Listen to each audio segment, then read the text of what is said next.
farcical, so unpredictable, here on the SNL network.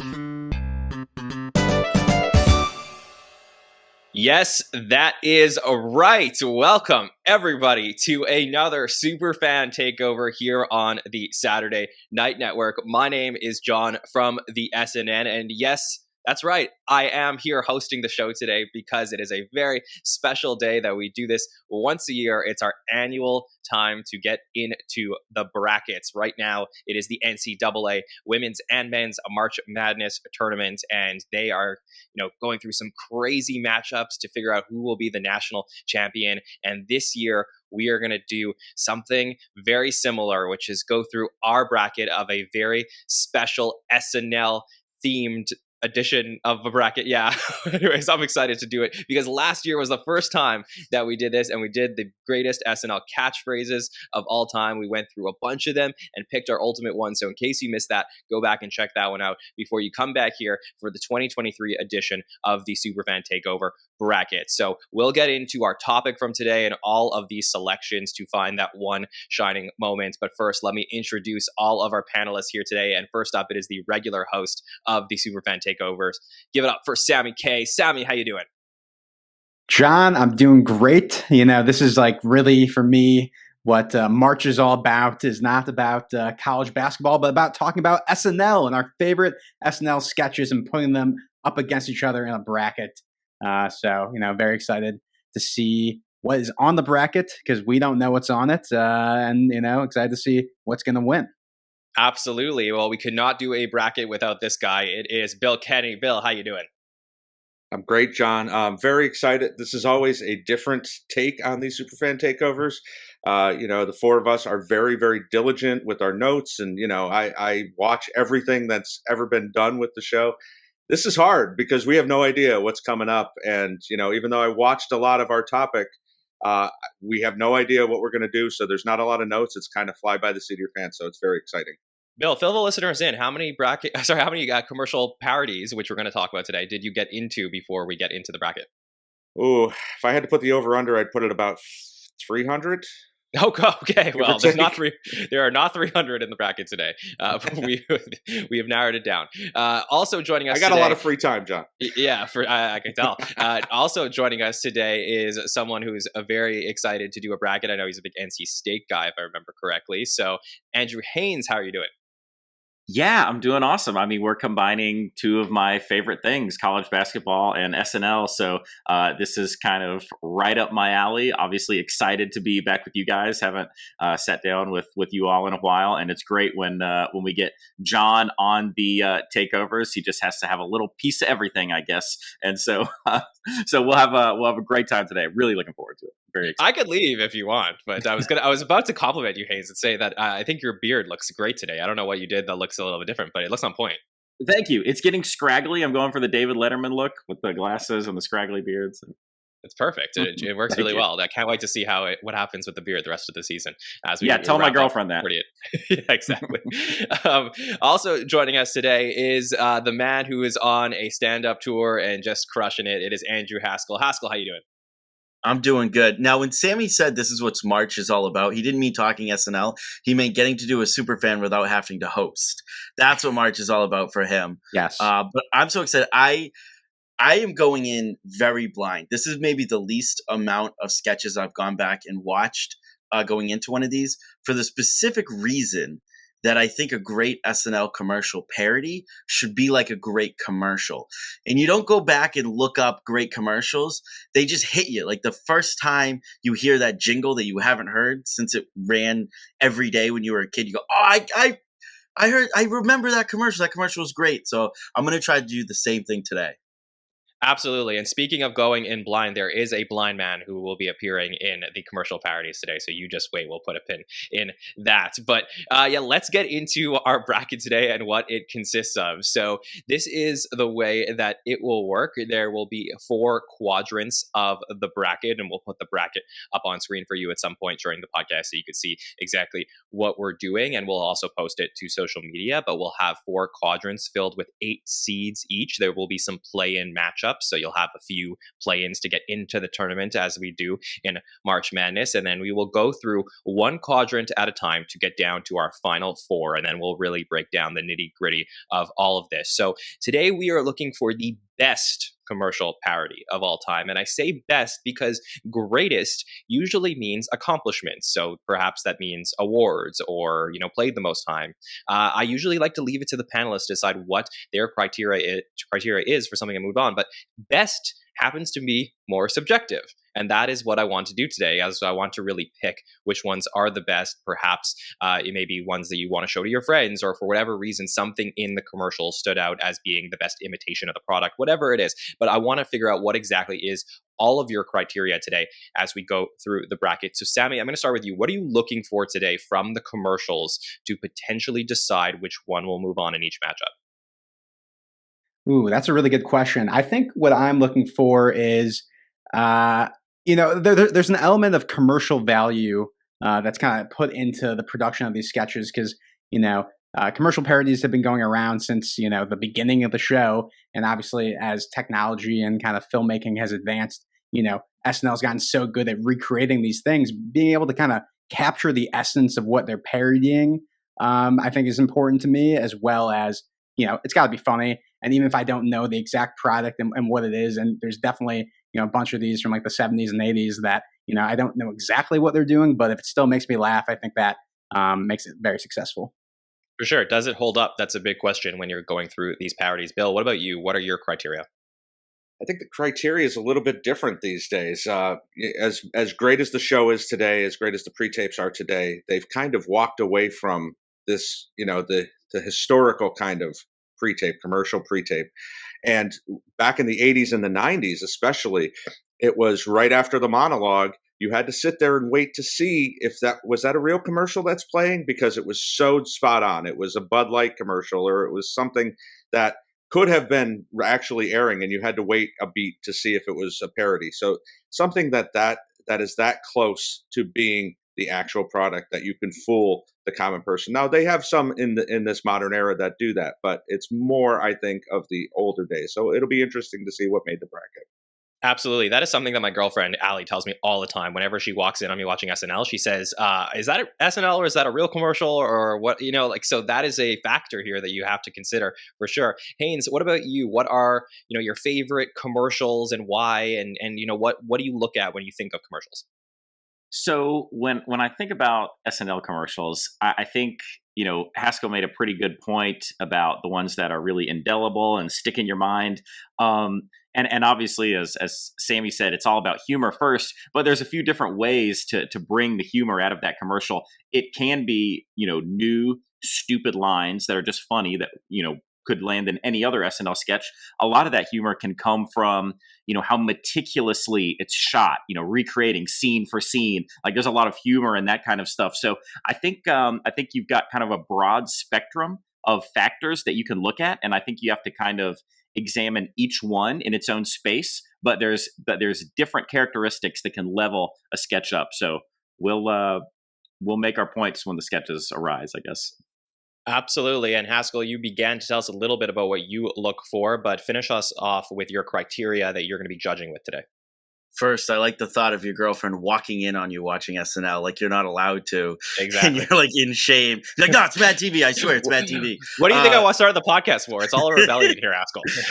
A lot of what the other guys already said, though, again, looking if it's that moment of like, is this a real commercial that we're starting off with? And, I always have to tell my wife, you have to look for the NBC logo. That's the tip off. If it goes away, it's a real commercial.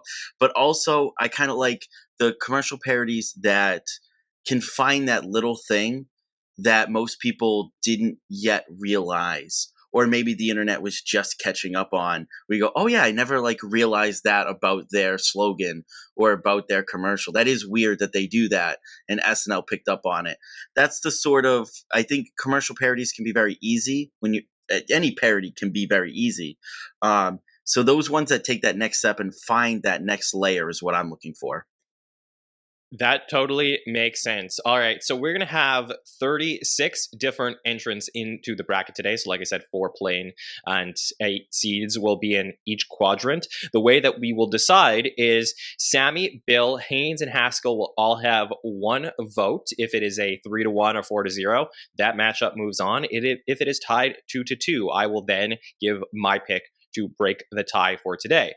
These commercials were chosen by our fabulous marketing interns who work with us very hard. So I just want to say, so impressed with all the work that they've been doing in season 48 and thankful for them. And they had a great time putting together the bracket today. So thanks to Ellis, to Matt, and to Cameron for putting together this bracket. When I opened it up, I was very impressed. So I think we nailed all eras of the show. All right, guys, you ready to get into it? Let's do it. All right, let's start off with quadrant number 1, and we're going to tip things off. This is the top left corner of the bracket. We're going to have our 1 versus 8 matchup here, and I will have some sound clips to remind the listeners what these commercials are. So starting off with our number 1 seed in the top left section of the bracket. If you've got a big thirst and you're gay, reach for a cold, tall bottle of Schmidt's Gay. Yeah, that's Schmidt's Gay from season 17, episode number 1, September 28th, 1991, the Michael Jordan episode. It repeated a little bit later on during the Steve Martin episode at Christmas. This is Farley and Sandler for Schmidt's Gay, written by Robert Schmeigel. All right, going up against our number 8 seed here, which is, this is an interesting one. There's only one thing I know about: feeding my hungry guys. Ooh, 1 versus 8 seed here. So Totino's played 3 times. I asked the interns, they said specifically they wanted to enter number 3 into the bracket if we had to pick one of those 3. But season 40, 41, and 42 during the Super Bowl, we had Vanessa Bayer's Hungry Guys first in the Super Bowl activity pack for women during the J.K. Simmons episode, the X-Files parody during Larry David, and then the Italian commercial with Kristen Stewart, written by Chris Kelly and Sarah Schneider. So Sammy Kay, start us off. Totino's or Schmidt's Gay? Oh, God, I hate how I'm the first person to have to speak on this, because when you said Schmidt's Gay as number 1 seed, I'm like, okay, this is going to be an easy matchup. None of these are easy. Because that's obviously a classic commercial parody, but then you throw at me Vanessa Bayer Totino sketch, which those sketches I think are some of the best commercial parodies from like the modern era of the show. I think I'm going to go with Totino's for this round. I love Vanessa Bayer. I think this is some of the best stuff she's done on the show, and I have to give her my vote for this round. All right, potential upset alert with the 8 seed going up early. Bill, where are you going to go? Ooh, coming out hot right out of the gate here. This is really, really tough, but I mean, Schmidt's Gay is just top 5 of all time in my opinion. And it's my new best friend, Robert Schmeigel, so I can't really go against him. If you know, you know. So, yeah, I mean, this was such an important commercial back in the 90s. The fact that they took, I mean, SNL and portraying gay characters has never been a very good thing until the last few years. But they found a nice way to do this. It was not offensive. And it was very, very funny, and 2 of the greatest of all time in Farley and Sandler. So I'm going Schmidt's Gay. 1-1. Haynes, where are you going to go? When you said Schmidt's Gay, I immediately thought, well, nothing could beat that. It just, I mean, I think, when we did our greatest pre-tapes of all time, I might have had that as number 1. I mean, it is so special. It's so iconic. We've seen it so many times. It ends up on the clip shows. It's one we talked about in 7th grade. As Bill said, it's not offensive. It's fun. It's just a great sketch, top to bottom. Now, Totino's is really great as well, and that did surprise me when it came in, at an 8 seed. On this show in particular, I know we're big Totino's fans. We have talked about this sketch at length over and over. We're hungry guys. Yeah, we're hungry guys. And so this is a tough matchup, but I don't think my answer is going to change here. I got to go with the iconic Schmidt's Gay. All right, Haskell, will you tie it up with Totino's, or are you going to put the slam dunk down on Schmidt's Gay? So both of these sketches kind of do what I was referring to, which is to take that like one note mom character, which is something that isn't exactly what you would think of when you think of a Totino's commercial. And then you have Schmitz Gay, and you're talking about this like weird, like, well, we'll connect anything to get people to drink our product. Ultimately, for me, though, I'm a huge fan of something about that, like 90s humor, something about the delivery of that. Like, do you like ice cold beer and you're gay? Like, and maybe it's Phil Hartman's voice, or but it just feels like an iconic, like Simpsons line to me, in like an iconic like 90s humor. So with that, I gotta make the deciding vote. I'm also going with Schmitz Gay. All right, there you go. Schmitz Gay, moving on. So the 8 seed came out a little bit hot, but the 1 seed ultimately moves on, and we'll find out who it is going to face in the next round. So now we have the 4 versus the 5 seed up next in this quadrant. And these are a couple of commercials dealing with similar topics. We're talking about some jeans here. So first up, we got this one. Giving up, put on your mom jeans. That is the season 28, episode 19, May 10, 2003 commercial for Mom Jeans. It did repeat in the Al Sharpton episode, season 29, 1 year later, again for Snoop Dogg's episode, season 29, and then 2 years later in season 30 for Johnny Knoxville. So repeated 3 other times. This is the Dratch, Fay, Polar, Rudolph, and Parnell commercial written by Tina Fey, going up against the number 5 seed. I thought about it, and even though it's over, I'm going to tell my wife about the affair. That is Bad Idea Jeans. That is an example of what Phil Hartman says when he is sitting out there with Mike Myers, Kevin Nealon, Bob Odenkirk, and David Spade during the Kyle MacLachlan episode, season 16, episode 1, September 29th, 1990. This did repeat one more time during the Christmas episode that year, the John Goodman episode. So we got Mom Jeans and Bad Idea Jeans, 4 or 5 seed. Bill, starting with you. Another tough one. Of course, they're all going to be tough. But I think for me, they're both iconic. Parnell's face when he's exiting the house with Dratch and she's like dancing around in the mom jeans is such a funny moment. But growing up in that era with, the Bad Idea Jeans was based on Bugle Boy, which was kind of probably out of style about 3 years later. But it was always those commercials shot at the crotch length, and it was just these dudes standing around talking about nonsense.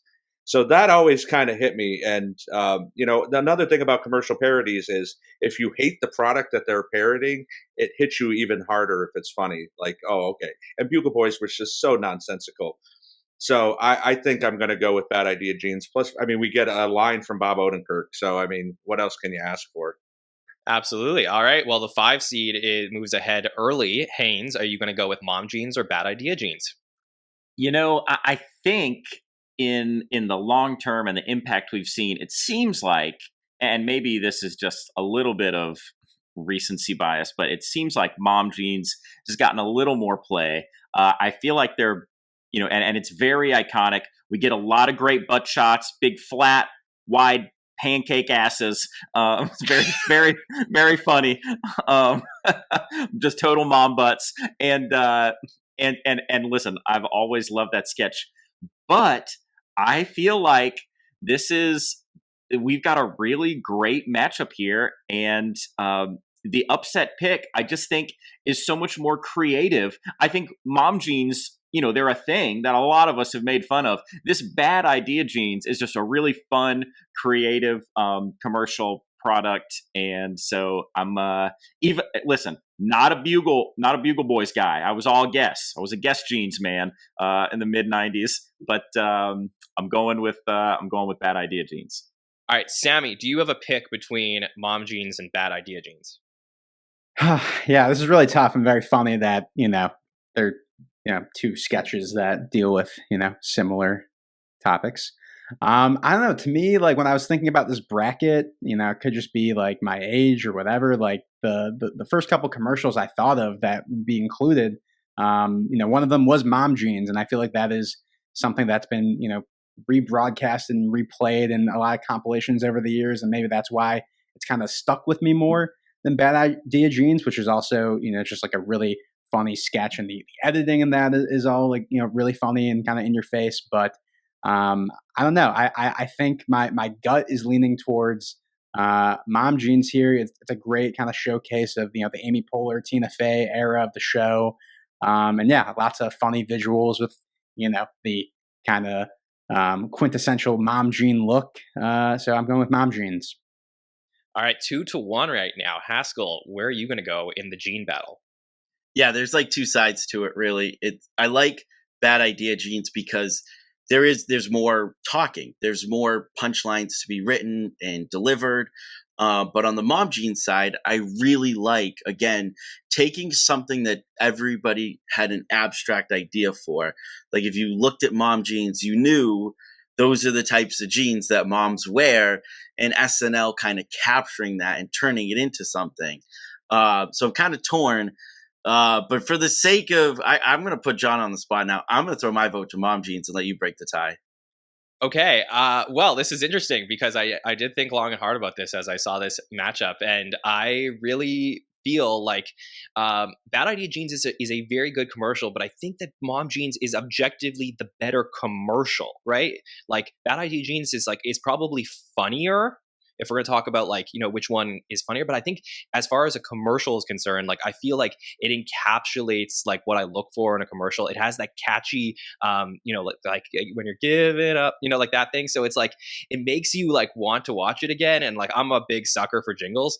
So I feel like that works for me. And I don't want to, I don't know if it was because it was repeated so many times in the women of SNL's stuff, or the Mother's Day, it sort of stuck with me over the years. But I feel like it's more iconic, even if Bad Idea Jeans has good lines in it. So I think I have to lean towards Mom Jeans here, taking it in a 3-2 matchup. So went into overtime, but congrats to Mom Jeans for moving on to the second round. All right, let's go to our 3 versus 6 matchup here, and these are commercials for little kids. Okay, so we're going to start off with our first one. Yes, it's Happy Fun Ball, the toy sensation that's sweeping the nation. Only $14.95 at participating stores. Get one today. Yeah, that's season 16, episode 13's Happy Fun Ball from the Roseanne episode in 1991, where you have Dana and Jan and Mike, and obviously Phil in the voiceover, the famous Jack Handy's Happy Fun Ball, where we get all of those warnings. And then that goes up against another commercial for kids. Bells for Boys by Fisher-Price. Don't just give them a Barbie. I mean, it is like that, but that's just part of it. Yeah, season 42, episode 8 in 2016, we got it from the Emma Stone episode, Wells for Boys, where we had Emma Stone, Bobby Moynihan, and Cecily doing the voiceover, a Julio Torres and Jeremy Bueller sketch, where, it's all about sensitive boys, and, instead of sports, they have to get them a well. So what do you think, Haynes, kicking things off with Happy Fun Ball versus Wells for Boys? Gosh, I mean, Happy Fun Ball is, you're talking an all-time great, extremely well-beloved.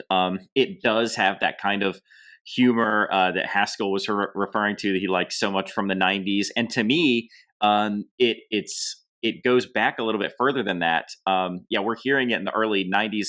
It sounds to me like a commercial that could have been narrated by Dan Aykroyd or something back in the day. It has kind of that pop to it. But I admit, the well for boys, that humor is really right up my alley currently. I mean, I was doing the Happy Fun Ball type of humor in the 90s. And I guess, just we all as people evolve in the same way society evolves. And but when I rewatched that Wells for Boys sketch, I mean, I just think this is a really, really funny sketch. I love the, it's very kind of subtle and nuanced in the way that Cecily is trying to deal with this sensitive little boy. I just love I think it's got a lot of great lines. I think Super Happy Fun Ball is so iconic, but for me, I think, lately I would get more laughs out of the Wells for Boys. So as strange as this feels to do this, because I think a lot of the times I am in these kind of situations, I'm a go for the classics kind of guy. I'm gonna go for the Wells for Boys here. All right, the 6th seed with an early lead. Haskell, where are you gonna go? I'm in line with Haynes on a lot of this. Happy Fun Ball is it's really, really good. And again, it reminds me of that. It feels like it's right out of The Simpsons in a lot of ways. But I want to say this without being insulting. It seems a little easy. It's a lot of kind of one-liners crammed in for this specific reason. Wells for Sensitive Boys, like you said, like there's that whole thing of like Cecily having to like explain what this is and kind of double back a few times. That's really, really good. And just that the subtlety of that is what's going to get my vote in this case. Wow. All right, Sammy, where are you going to go? Oh, this one is really tough, and I've been kind of going back and forth as you guys are talking about it. But I think I'm leaning. I'm just not in sync with the boys today because I'm going with. I think I'm going with Happy Fun Ball because it does kind of take me back to like the sort of nostalgic, like something you would see on Nickelodeon commercial with the wardrobe and everything like that, and just kind of like the ridiculous disclaimers throughout it. It's the Jack Handy sketch, right? I think you said that, and it's very much in line with his humor in that time. This one and Wells for Boys is also like very iconic. I remember there was like a Vulture article about it, like when it came out. Like I feel like that's one that really kind of broke through, a couple years ago. But I got to go with Happy Fun Ball here. All right, 2-1. So Bill, will you tie it up? First slam dunk of the day for me. Happy Fun Ball is so iconic. When it came out, you have to kind of put yourself in the mindset of when something happened. And this was kind of a shock, even though they were doing humor like this at the time. When it goes from the cut of the kids playing Dana and Jan playing with the ball to just all these disclaimers and, Phil Hartman's iconic voice explaining all of these things and finally ending on "Do not taunt, Happy Fun Ball." Nothing better. And it kind of predates all of these commercials we see today for medicines, where it's explaining things and now it's, don't take this or your anus will bleed like that. This was all before all of that happened, believe it or not. So I think this kind of saw what the future was going to be like. So Happy Fun Ball, slam dunk. Yeah, you won't catch me taunting Happy Fun Ball because I have to move this one through. I think this, this has the best chance to go up against the Schmitz Gays of the world, and I think that, I want to see the good matchups here. And I think that, Wells for Boys, it's interesting when you're talking about types of commercials. I think Wells for Boys is an interesting product, and it probably, given, in 2016, like it was an interesting discussion about sensitive, what it means to be like a sensitive boy and all of that stuff. And I thought it was really well written, well done. I think Emma Stone is absolutely fantastic in that particular pre-tape, especially when the other kid comes out, the brother, and he's like, this is the only thing that he has, like that was so good. But I do think Happy Fun Ball is just like a better commercial parody. Like I think it just makes fun of more stuff, and it's just so ridiculous and so out there. So to me, I have to move forward Happy Fun Ball. So I will go ahead with the 3 seed here. Moving up. All right. So far in this top left corner of the bracket, we have the 1, the 4, and the 3 moving on. So no upsets yet, even though there were some very close matchups. Okay, now we're going to do the 2 versus 7, but there is a play-in game for the 7 seed here. So we're going to look at the play-in matchup over here. And we're going to start off with this particular sketch. Hibernal. It knocks your cold out while you're out cold. This is from season 18, episode 14, 1993's Bill Murray's episode. And this is the sketch about getting a cold that knocks you out for months. It was actually written by David Spade and is really written for Chris Farley. And Phil obviously does the voiceover. You have Julia Sweeney in this one as well. But Chris Farley basically hibernates for months and has the beard and has many colds, but he's knocked out for. Did repeat once during the Sarah Gilbert episode, S19, E11, so even the next season. And for the play-in matchup, it's going to go up against this one. If it doesn't say Nike, it's not a turkey.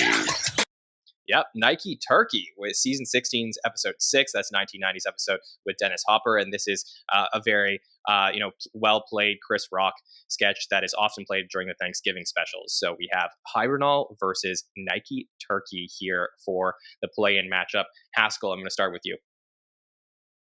I'm going to go with Nike Turkey just because I do really like when you blend two things into a commercial. So they're clearly parodying Nike, but to then flip it and it to be something completely unrelated. That's something that I like. And when they do it correctly, it makes a really good commercial. So for the plan, I'll go with the Nike turkey. Sammy, where are you going to go? This is interesting because I feel like when we did our best Thanksgiving sketches episode, I don't think any of us picked the Nike turkey, if I remember. It might have been brought up as like an honorable mention at the end, but I know we're talking about commercial parodies here, but I am kind of factoring that, as far as like a funny sketch goes, in that genre, I feel like it's not even one of the better Thanksgiving sketches versus the Hibernal, like, you said the name of it, and I was trying to remember, and then when you describe it, I still have that visual of Chris Farley like waking up with a long beard in my head. I remember watching that a ton as a kid when I was first getting into SNL and watching Farley's best of DVDs. So I'm going to vote for Hibernal for this play-in match. Bill, where are you going to go? How dare you put two classic 90s ads together at this early stage? I think, with the Nike, this is one of Chris Rock's few shining moments on his time on SNL. And at the time, with Nike pump shoes, I don't even know, is that still a thing? I don't think it is. That was a big deal to be able to pump up your Nike shoes by pressing that button. So that's what all that was based on. So it was very in the moment, but I don't know that it translates as well today. I think Hibernal still hits.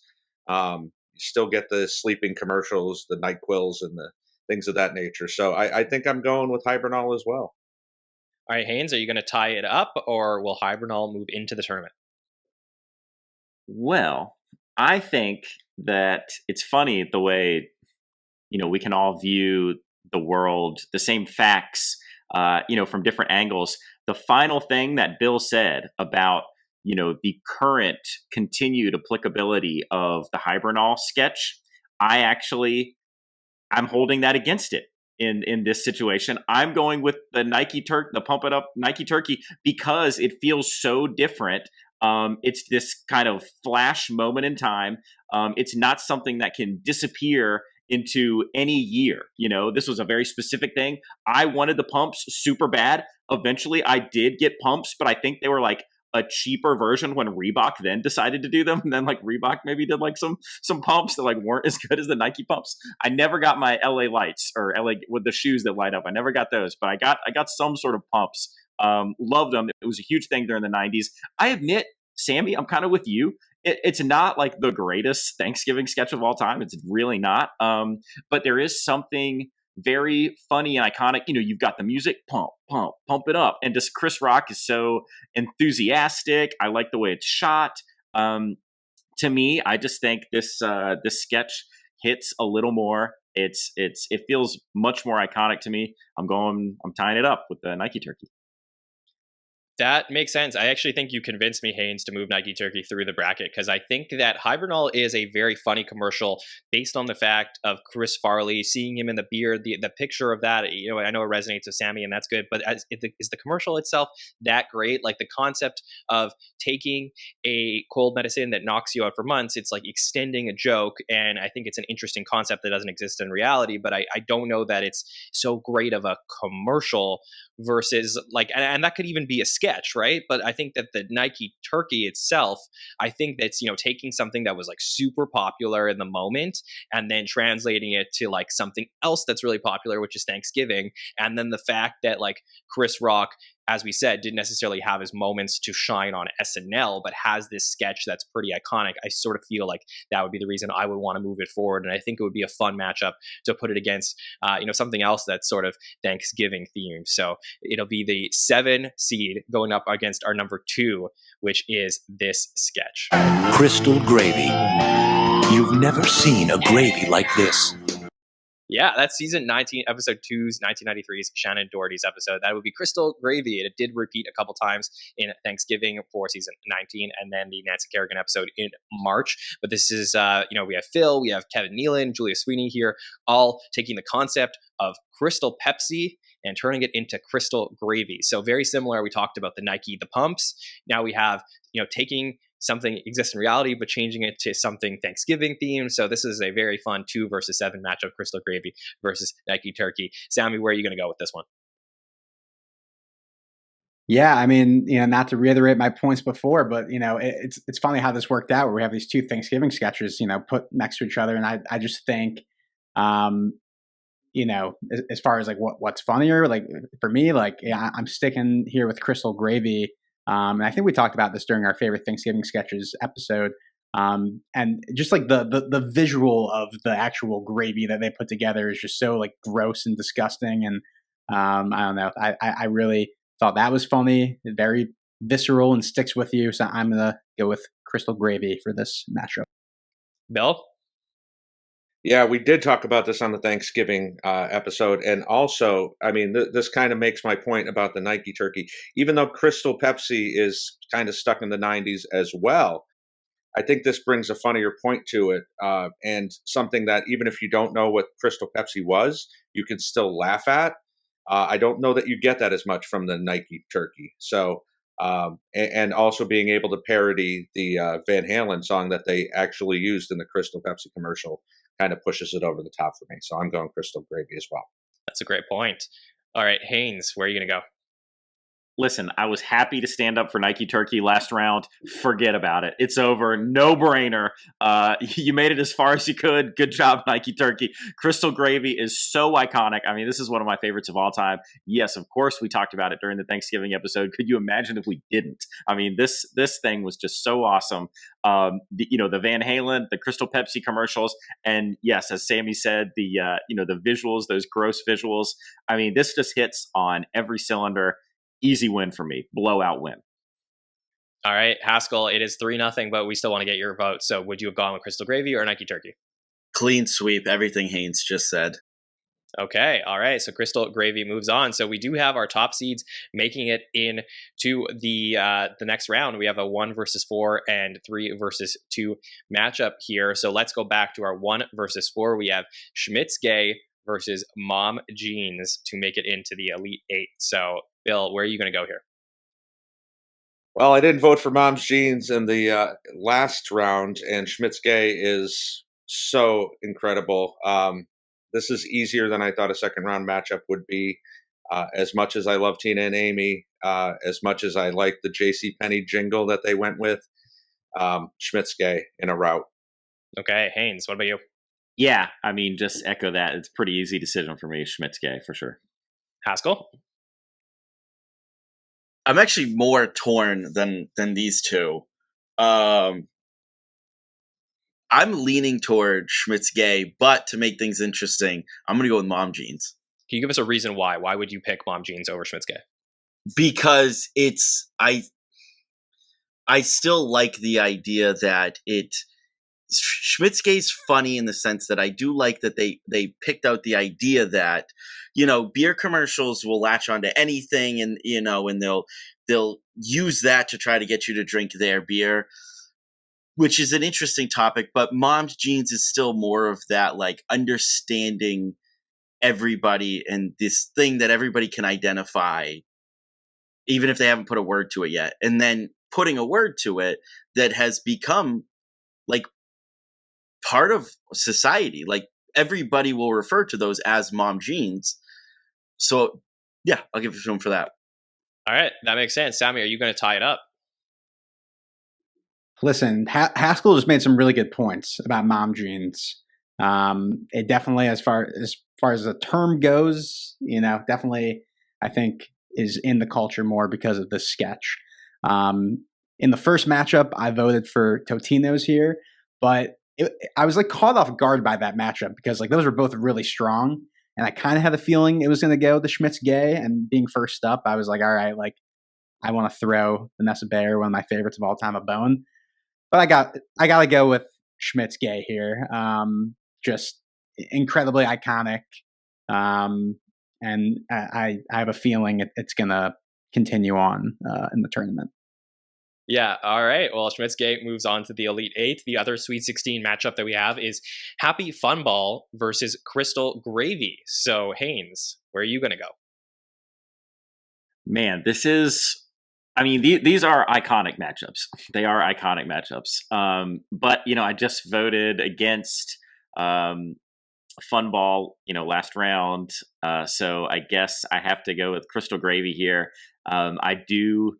To me, it's just for my type of humor, it hits just a little bit harder. And I think Bill made a really good point about the impact of the moment with the Fun Ball. But that's not something that I got to experience. I didn't have that context. I didn't get to. I wasn't watching SNL in 1992. I mean, I saw little bits of it, from my parents and uncles and stuff, but I was not allowed to, certainly. And I hadn't developed my own sense of humor enough to be, to stay up late as an 8-year-old and watch those. So to me, just the impact since I was growing up, getting into SNL in the late 90s, seeing those reruns. Crystal Gravy was one I saw a lot. I still love it to this day. And everything that I said about Crystal Gravy last round, I'm pushing it through. I mean, I'm voting for it. We'll see if it gets through. Yeah. Haskell, where are you going to go? Happy Fun Ball versus Crystal Gravy? So I'm in the same boat as Haynes. I voted Crystal Gravy and voted against Happy Fun Ball. I'm flipping it. I'm glad that I now get to vote for it. That was a tough vote for me to vote against it in the first round, but Crystal Gravy is a very visual sort of sketch, which is nice. But I almost went against this in Happy Fun Ball in the first round, saying that it's just a lot of one-liners. But I'll take a bunch of really well written one-liners versus a visual joke. So I'm going to flip it this time. Happy Fun Ball gets my vote. Interesting. Tough matchup here. Sammy, where are you going to go? Yeah, this one is really tough for me as well. And I think Haskell kind of nailed it on the head as far as you have one very strong from a writer's perspective, and the other one kind of from a visual kind of what you're actually seeing is the joke. And they're both really funny, but I think I'm leaning towards Happy Fun Ball because I don't know, just those one-liners are so good. And they get political. They talk about the Iraq War and things like that. It really it kind of elevates itself to taking this premise of the disclaimers and making it. It's not surprising that it's a Jack Handy sketch. It's totally in his voice. So I think I'm voting for Happy Fun Ball here. Okay, 2-1 for Happy Fun Ball over Crystal Gravy. Bill, you have the final vote, or you will send it to overtime. I think this is such a razor thin margin here with these two iconic moments of the show. I think I have to go with Happy Fun Ball based on if you were going to show we talk about this all the time. If you were going to show a current fan or somebody who's not into SNL as much, if you were going to show them two things, what would they find the funniest? And that's even harder with something from the 90s. I think Happy Fun Ball would still get the laughs from somebody who doesn't watch SNL, who wasn't born in 1992. I don't know that Crystal Gravy would get that. So I think based on that, I'm going to give it to Happy Fun Ball. All right. Happy Fun Ball moves on to face Schmitz Gay in the Elite 8. Haskell, you have the first decision of which of these commercials will make it to our final 4. Now, we could have done a whole show that was commercial parodies with a Phil Hartman voiceover and had still a pretty good bracket, which is amazing to think about. Or a Cecily Strong voiceover. Yeah, that could have been two sides of the, it's crazy, but two great sketches. And again, that vibe, I don't even know how to explain it, but I voted against Schmitz Gay last time. I'm going to vote for it this time. Based, again, just on that one line that's do you have ice cold beer and you're gay? So, some lines are just so simple and yet stick with you. So I'm gonna give that my vote. Okay, Sammy, where are you going to go? This one is really tough. And obviously, it took a lot to get here. I know I was just talking a lot about Happy Fun Ball, in this last matchup, but I think I am going with Schmitz Gay here. Just the music, everything around it, I mean, they're both kind of taking on two different types of commercials. The Happy Fun Ball is more of the infomercial, and Schmitz Gay is kind of more of a traditional, scene that's going on. But it kind of, it tips the scales a little bit. being able to see, Chris Farley and Adam Sandler, in this scene, obviously, those two were great together. So if I have to have something that will kind of tip the scales for me, I'm giving it that and going with Schmidt-Gay. Bill. Well, I think besides being funny, besides being something that can transcend the time that it was made in, being able to say something about, something important. And I think with Schmidt-Gay, every commercial back then, every beer commercial was women in bikinis, and then they had commercials almost exactly like this, where women would come out of the water and hand you a beer, and kind of put that on its head and make fun of the over sexualization of, hey, if you have a beer, you're going to get all these hot looking ladies. I think that kind of pushes it over the top for me. As much as Happy Fun Ball is iconic and also has something to say, I think that kind of little edge gives it to Schmidt-Gay for me. All right, Schmidt-Gay moving on to the final four, but Haynes, give us your pick. If I am on my dying bed, awaiting my final breath after years of dementia with no real memories left, I will still recall the moment that Chris Farley flips those sunglasses up and goes to see all those dudes in the pool. I mean, that is burned into my mind forever. Schmidt-Gay. All right, there you go. The number one seed in this quadrant of the bracket moves on. If you've got a big thirst and you're gay, reach for a cold, tall bottle of Schmidt-Gay. That is it, and it will wait to find its other opponent in this side of the bracket as we get into our next section of the bracket and eventually the final four. So, you guys ready to get to quadrant number 2? The 1 versus 8 seed here, and let's kick things off with the 1 seed. Colin blowing you in the morning. Colon Blow and new Super Colon Blow. Warning, may cause abdominal distension. Consult a physician.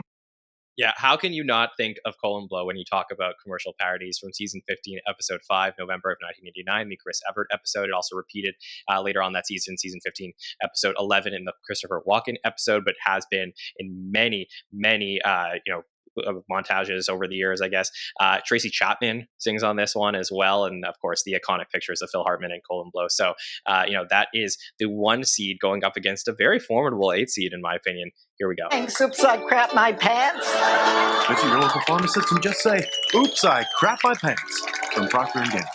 Yep, that's it. Oops, I crap my pants is their season 24, episode 1 from September of 1998, the Cameron Diaz episode. It also repeated in the Vince Vaughn episode 8 of that season. Of course, you get Anna Gasteyer, Chris Parnell, the Higgins voiceover, but it's really the elderly in this particular sketch that make this one work. So, Colin Blow, Oops, I crap my pants, 2 iconic moments in the history of the show. Sammy, where are you going to go? Yeah, it's funny how the 1 versus 8 seeds for me so far have been like almost the most challenging to decide. These are both obviously very iconic sketches. I think these, as far as like when I was first getting into the show, were some of the first commercial parodies I encountered, and they're both ingrained in my mind.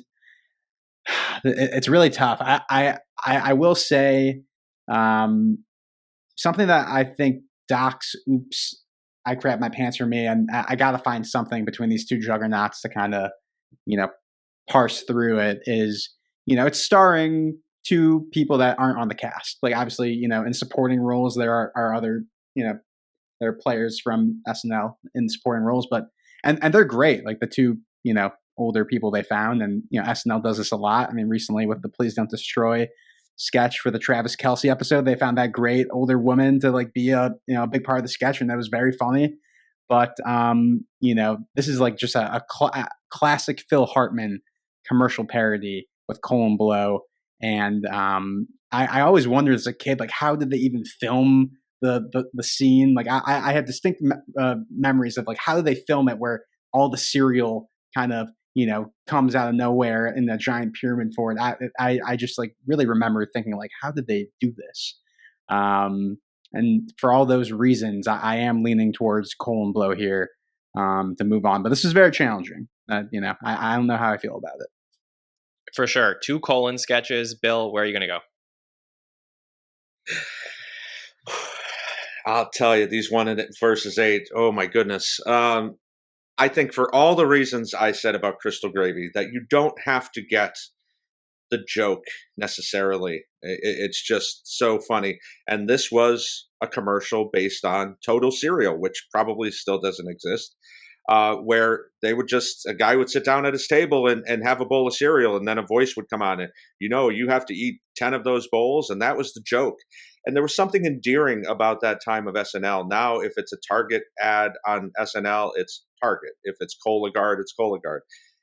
To make up a name as opposed to using Total and, call it this ridiculous colon blow name, I think that kind of gives it the edge for me. As much as I quote "Oops, I crap my pants" over the years, I think colon blow gets the edge. Bill, why? Because I'm wearing them, and I just did. Haynes, save us. Wow. So yeah, these 1-8 matchups are really tough, and I think it's because there's just so many great sketches, and by the time we move on to the next round, we've had a chance to process and make our arguments for each one. So like you have at least a little bit of a set of thoughts to compare and go, okay, this is why I like this one, and this is why I like this one. These 1-8 matchups are tough. It's just, colon blow is one of my earliest memories. I remember those Total commercials, and I still see Phil rising up on this giant pyramid of cereal. Like, that's an iconic visual to me. So yeah, I love the sphincter on sphincter matchup. I'm going with the blow. Hey, Haskell, would you have also gone with the blow? You guys are crazy. Oops, I crap my pants you guys are forgetting a key aspect. Oops, I crap my pants is a funnier sketch. And therefore, it is the better sketch. So it's not going to, I wish I had a golden ticket to veto and move it on, but I can't. So it's going to have to live with this one vote. Yeah, for what it's worth, I would have actually also voted for Oops, I Crap My Pants had it been tied up, because I actually think that this is probably a better, funnier commercial parody. And I think that Colon Blow is more iconic, but I think that Oops, I Crap My Pants is a better commercial parody. But anyways, the panel has voted, and Colon Blow will be moving on. So we'll see who it will face in the 4 versus 5 matchup. And so this is interesting. For number 4, I was asked from some members of the panel prior to this, could we get like some live sketches that are commercial parodies? And absolutely, that counts. I mean, they are commercial parodies as well, even if they're live versus pre-tape. And in this case, our wonderful marketing team decided to include this group of commercial parodies in the bracket. There's never one thing never goes out of style. Anal. Yep, it's the ex-porn stars here. Specifically, the one that they chose were the Swarovski Crystals one with Jamie Foxx from 2012. But of course, Vanessa Bayer and Cecily Strong and Colin Jost wrote these sketches, the ex-porn stars, which is, the famous, late night infomercials, that style here. And it's going to go up against another sketch, which is pretty iconic. Old Glory Insurance, for when the metal ones decide to come for you. And they will. Yeah, this is from 1990. Wait, let me take that over. This is from 1995, season 21, the Laura Layton episode, which was all about the robots. Technology was growing, and we talked about the elderly. Well, this featured a lot of elderly and Sam Waterston of Law and Order. This was repeated in the Madeline Kahn episode, season 21, episode 9, and the Terry Hatcher episode, season 21, episode 18, written by Tom Giannis and Adam McKay. So, ex-porn stars, Old Glory Insurance. Bill, where are you going to go? Wow, I hadn't even thought of the ex-porn stars when we talked about live commercials. I was thinking about some other ones that may come up later. Old Glory. I mean, still to this day, if you ever watch like TV Land or MeTV, for some reason they show these 85, 90-year-old people talking about their insurance over a cup of coffee. And this really was so very funny to have these old ladies sitting around, and then to kind of escalate it and bring in the robots to actually attack them. And the wonderful cameo by Sam Waterston when that wasn't as common as it is today. Old Glory. All right, Haynes, where are you going to go in this 4 versus 5 matchup? I mean, Old Glory is pretty special. It is classic and iconic, and I do love the Sam Waterston cameo. I think I'm gonna go with Swarovski crystals here. It's just got some really funny lines. I mean, the one that you played, almost made me laugh out loud. I'm sorry I was muted. Maybe I did laugh out loud. So this is a good matchup. I'm gonna give it to Swarovski. Okay, 1-1 here. So Haskell, are you gonna go with the ex-porn stars or Old Glory Insurance? One thing that sticks out for me with Old Glory is I love the visual of like very clunky robots. I don't know why, but there's something about that I love. Ex Porn Stars is really good, but there's something about it being an infomercial parody that is kind of keeping me from voting for it.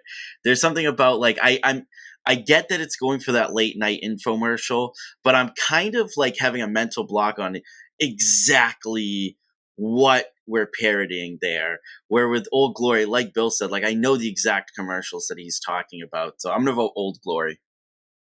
Sammy, you have a chance to tie it up if you vote for the ex-porn stars, or you can send Old Glory through. Yeah, this is tough. I mean, the Old Glory Insurance commercials, yeah, kind of like Haskell was saying, with like the choice of making the robot look like it's something out of like Lost in Space or something like that, or not, maybe not even Lost in Space. I mean, maybe something parodying Lost in Space. Like it's very, very classic, and like the whole. I mean, obviously it's from the '90s, but it definitely has that sort of like this is a classic SNL commercial feel to it. But it's going up against like one of my favorite sketches, recurring sketches from the modern era, like straight up, with 2 of my favorite cast members of all time. And I do feel like, I mean, we haven't seen the rest of the bracket yet, but, being able to push some of the newer stuff through, to me, I think it is important when I think it's justified in a matchup. And to me, the one-liners, I know we're talking about this particular iteration of the sketch, but the one-liners in these sketches are so funny. It would always come on like late at night when you're kind of delirious, the 10-1 spot, and they just hit extra hard for me. So I got to vote for the ex-porn stars here. All right. Well, we have a 2-2 matchup here. If I got that correctly, right? Going into overtime, 2-2. So I really always loved the ex-porn stars. I wish they brought them back more, especially in the latter half of Cecily's career. And Vesta could have come back and we would have seen this again. And I'm hoping it's not the last time that we've seen it, especially with that Trump one that they did near the end. But I think I'm going to go with the Old Glory Insurance here to move on. It's our first upset of the tournament of 5 beating a 4, because I do think this is interesting. I think it came at a really interesting time, season 21, episode 6, like right at the start of meeting all these new cast members. But instead it's filled with, some elderly people and Sam Waterston, but the commercial itself is just really well written. I think Adam McKay is always really brilliant in all the stuff that he writes, and I just think as a commercial parody is concerned, like to me this is a classic, so I have to move forward Old Glory. And I very much agree with Haskell that I do have trouble parsing out where to place an infomercial here unless it is very cut and dry and tight. And I think the ex-porn stars has a lot more elements to it, so Old Glory would be moving on here to the Sweet 16. Okay, our 3 versus 6 matchup in this quadrant of the bracket, and these are 2 food-related commercial parodies. So let's start off with this one. Taco Town! The new Pizza Crepe Taco Pancake Chili Bag, only at Taco Town. Taco Town! Yeah, that iconic Jason Sudeikis Taco Town at the end from season 31, episode 2, 2005. And this is a really fun commercial with Hader and Sandberg and Sudeikis, all very early on in their careers. Parnell is the voiceover. It did repeat a couple other times during the Dane Cook episode 7 of that season, and the ScarJo episode 10. So that was a very fun commercial from early on in some iconic cast members' careers. And it's going to go up against another food commercial. If it's almost dinner, it's almost time for Almost Pizza. The thing that's much like pizza, roughly speaking. From Pfizer.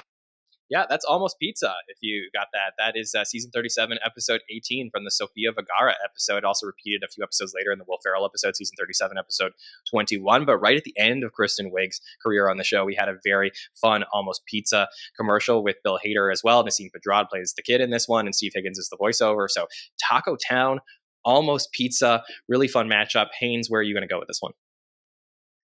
I'm so glad you get to come to me first, because I really had some thoughts as soon as you started to go into this. I mean, Taco Town is really awesome. It's a classic escalation. We've got basically they just keep layering and wrapping more and more around this taco. They're at first they're just adding cheese and guac and stuff, and then they're wrapping it in a crepe with like French sausage, and then a deep dish pizza and pancakes, and eventually it culminates with this like tote bag of chili. I don't remember. I don't know if it's Andy or Hader. I don't remember who says the line, but somebody says like pizza. Now that's what I call a taco or something. Maybe it was Sandberg. And so absolutely love this. But as soon as you said Taco Town, literally the first thing I thought to myself before you even told us the matchup was, I love this, but as far as Hader food commercials, it's no Almost Pizza. That's literally the first thing I thought. So I'm going with Almost Pizza, another escalation sketch. Basically, you've got this pizza that, or it's certainly not called pizza for legal reasons, but it's Almost Pizza. And Hader's saying stuff like, okay, so like, oh, so it's like a tofu pizza. And she's like, no, you could still call that a pizza, and we're moving on. And he gets to this point where he's like, but it's food, right? And she won't admit it. And she won't admit it. And she keeps saying just like, come on. It gets knocked off the counter. When I think his daughter's about to eat it, and he knocks it off the counter, and then it shatters and reforms like some sort of alien spawn. So this is just, both of these are awesome. I'm giving it to Almost Pizza. Okay, Haskell, Taco Town versus Almost Pizza. When I heard Taco Town, I went, I'm not going to vote against that. That's like, for me, in my era, that's like three cast members that define me getting into the show very early on. Like the first time you really see the three of them together. To which I then had to say, but what if it wasn't their first like showing together? What if it happened 4 years into their time on SNL? Is it better than Almost Pizza? Because Almost Pizza, like Haynes said, it's an escalation sketch, and it escalates in a much better way. Both the jokes are funnier, it keeps twisting itself, the visuals are funnier, so it pains me. But I'm voting against Taco Town, and I'm going with Almost Pizza. Sammy, interesting matchup here. The 6 seed takes a 2-0 lead. Yeah. So where are you going to vote? Very interesting matchup. I like these themes that are going on. It, really kind of, gets us in the vibe of judging things objectively. That doesn't make any sense. So Taco, oh yeah, okay, sure. Taco Town. Taco Town is like, to me, like a classic commercial parody. Getting to see those guys with their long hair, in 2005, like it is very nostalgic for me. The idea of like the Taco Town concept of like, I feel like in the mid 2000s, like the way that like kind of food culture, like diet culture was almost like the opposite of that. And like, just like, it makes you think of like Guy Fieri, just like throwing stuff on top of food and just like the excess of it all. Like it all like rings true there.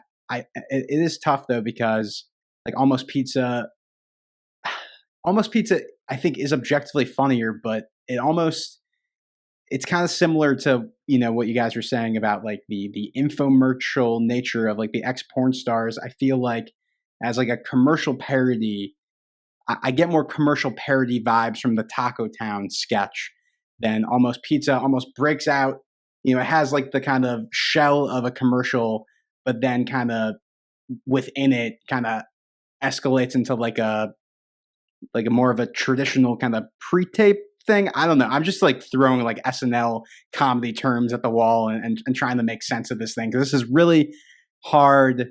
But I think I I'm going for Taco Town here just because it's a little more iconic to me, and it kind of feels a little bit more like a commercial, especially of like kind of the culture at the time. So I'm going with Taco Town. For what it's worth, that made complete sense. I think those are some great points. So, Bill, where are you going to vote? Good. I was leaning towards Almost Pizza anyway because I actually picked that in our ultimate episode draft because I feel like this is one of those few opportunities in the modern era that we get the true commercial parody. We're not using the name. They're clearly talking about DiGiorno, that kind of brand pizza. But yeah, Haskell kind of pushed it over the top for me. Taking the nostalgia out of it and being able to go back and look and see these three soon-to-be iconic cast members early on. If that wasn't a factor, would this bring it to the next level? And I think Haskell's right. I think that kind of, it doesn't. So I think I'm going with Almost Pizza as well. All right. The 6th seed moves on here, Almost Pizza, to the Sweet 16. And, the Taco Town pre-tape, for what it's worth, reminds me a lot, and I think we discussed this a few weeks ago, of the Wing Pit sketch we got this season. So, there have been other similar ones where it's like, let's just put all these things together and see what happens. Obviously very iconic for like when it took place and was, fun and had some great lines, but Almost Pizza, I totally agree, is a really, really outstanding pre-tape. So we got the 6th seed moving on here, and it'll face the winner of the 2 versus 7.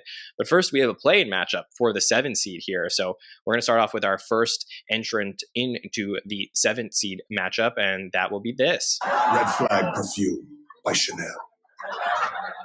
The only perfume that warms men. I'm crazy. Yeah, that was Kristen Wiig in season 37, episode 1 from September 2011, the Alec Baldwin episode.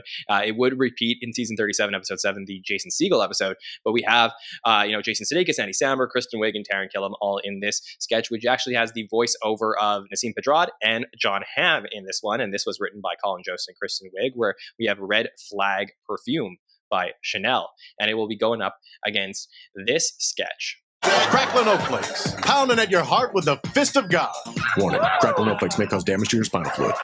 Yeah, this is Cracklin' Oat Flakes, where we get the amazing Will Ferrell, who comes out for breakfast to eat his Cracklin' Oat Flakes, only to find out that this one is laced with MDMA and ecstasy. So we get Will and Anna and Parnell and the Higgins voiceover from November of 2000. The Callista Flockhart episode repeats in 26, episode 11, the J-Lo episode. So we have Red Flag Perfume versus Cracklin' Oat Flakes. Haskell, who will make the tournament? I'm gonna go with the Red Flag Perfume just because I feel like, again, it's a the entire visual of that sketch outside of Kristen Wiig sort of playing around with it is very, very recognizable in terms of like what commercials they're trying to parody. There's some great one-liners in there, and Kristen Wiig is just absolutely incredible in there, kind of playing off of like hiding her face and just being weird. So I'll keep it short and go with that one. Sammy, what about you? Red Flag or Cracklin' Oat Flakes? Yeah, I'm also going to keep it short here as well. I think Red Flag Perfume to me just really reminds me of like kind of the commercials at that time, and I thought it was like, obviously a great use of the Kristen Wiig type character of kind of the kind of quirky, weird performance she could do, inserted into these very serious, suave perfume sketches or perfume commercials. So I'm going with Red Flag Perfume. 2-0 for Red Flag. Bill, do you have a pick between Red Flag and Cracklin' Oat? Yeah, between we have so many serial parodies from SNL. We've already covered one, and there's some other really great ones that may be coming up. And there's not a lot of great perfume ones. I can think of one other one that may come up as well. But this was Kristen. For those who kind of started to turn on Kristen, this was the kind of thing you could point those people to and say, see, she can play this role without being this eccentric character. Even though she's eccentric, she's not saying anything. So you're just going on her facial cues and things like that. So I'm going with Red Flag as well. Red Flag will be moving on, but Haynes, give us your vote. Yeah, so I'll just say I was gonna vote for Red Flag. It's really hard to vote against Will Ferrell. He's, I mean, just so good in pretty much everything that he's in.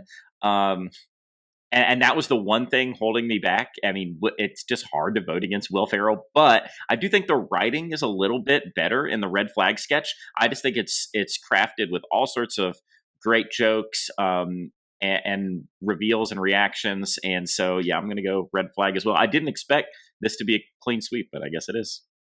Yeah, it is. I'll also just say for Crackling O Flakes, it is probably one of the shortest commercial parodies in the history of the show. It has to be like a minute or like under a minute, but it is very funny. Like the turn on it, Will is fantastic in it. I do agree Red Flag is probably the better commercial parody, but definitely if you haven't seen Crackling O Flakes, look it up.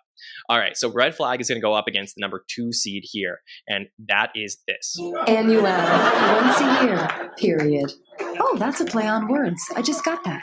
Shut up! Oh, here it comes!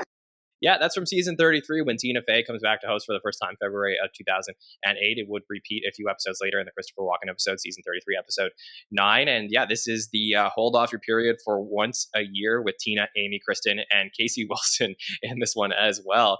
And yeah, there's some great lines, some Happy Fun Ball-esque lines in this one. Like, don't take if you ever plan to become pregnant, as it might turn your baby into a fire monster. You may grow 2 vaginas. Like, there's a lot of really fun stuff here that we get. So yeah, Sammy, starting with you in our 2 versus 7 matchup, Annual from 2008, a Red Flag from 2011.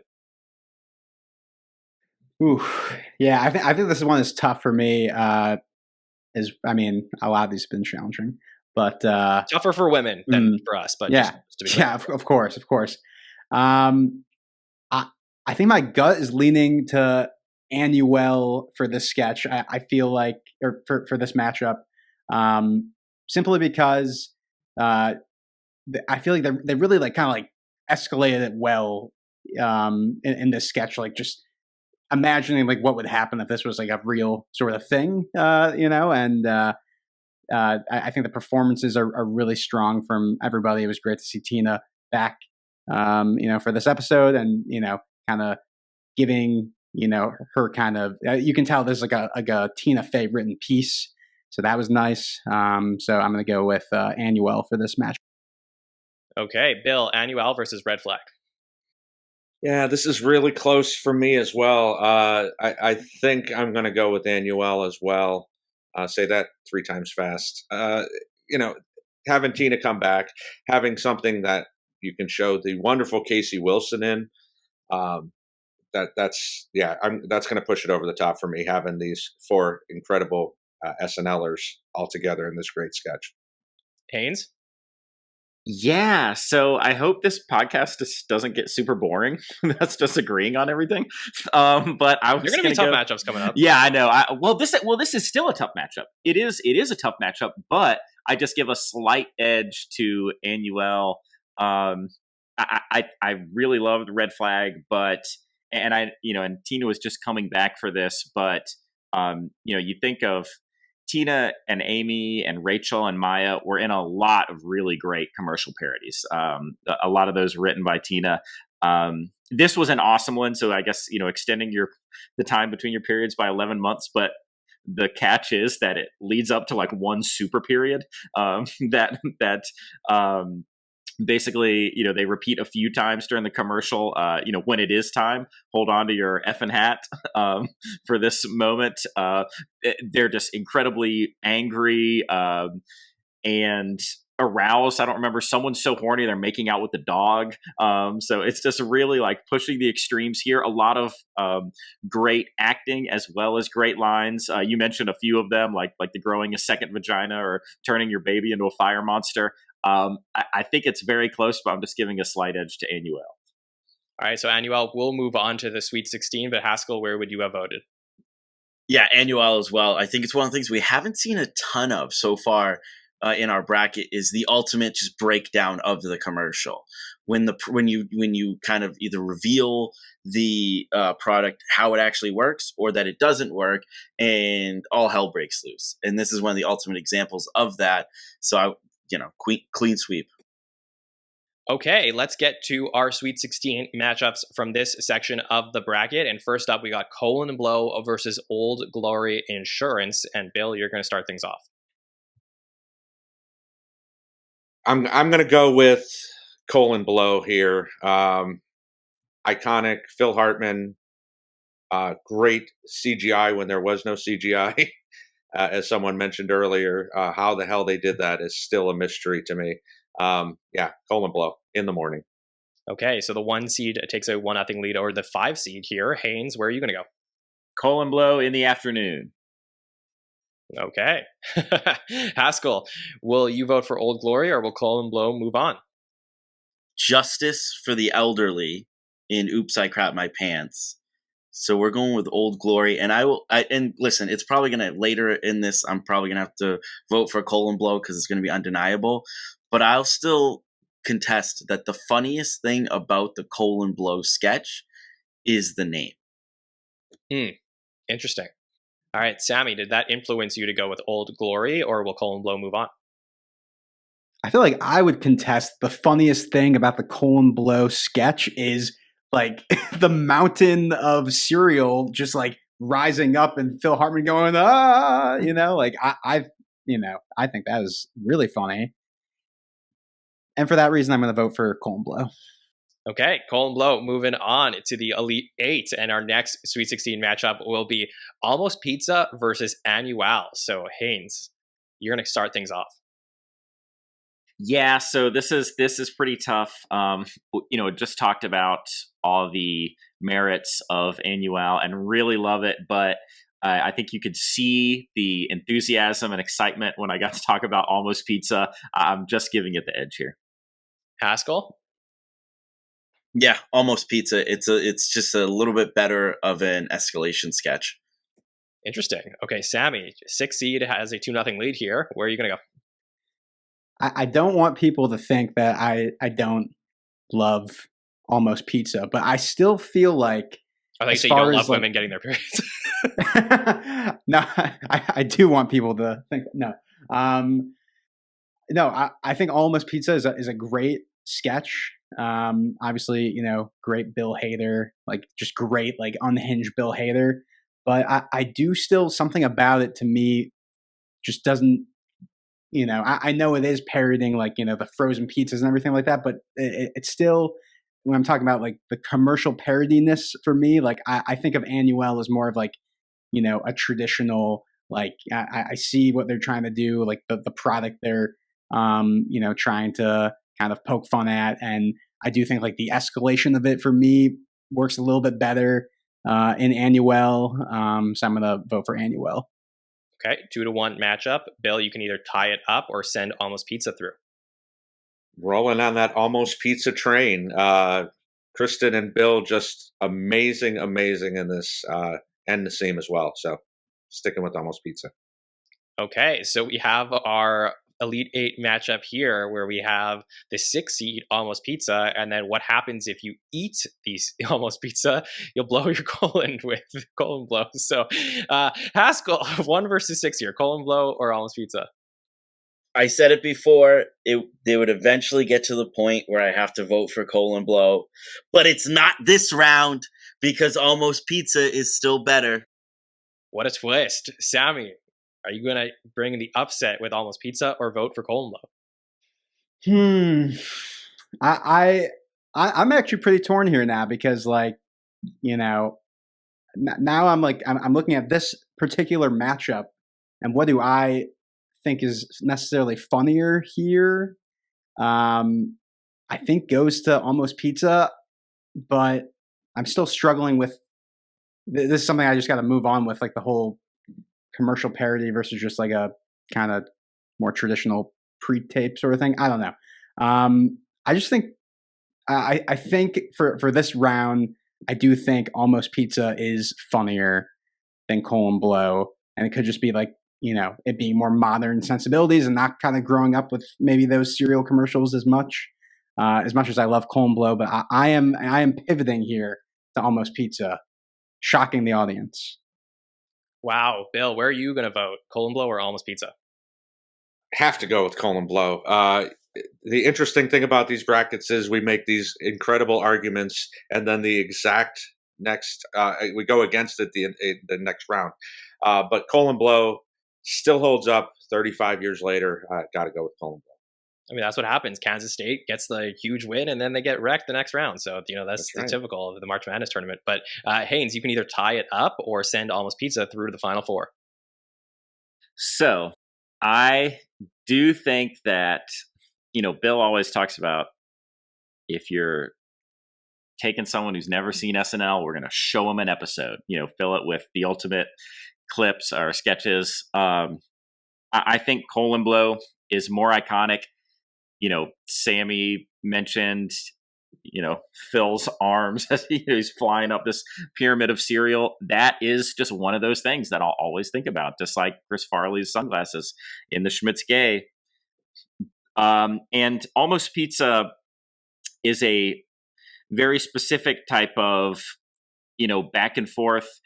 It's a specific type of thing that they just did really well.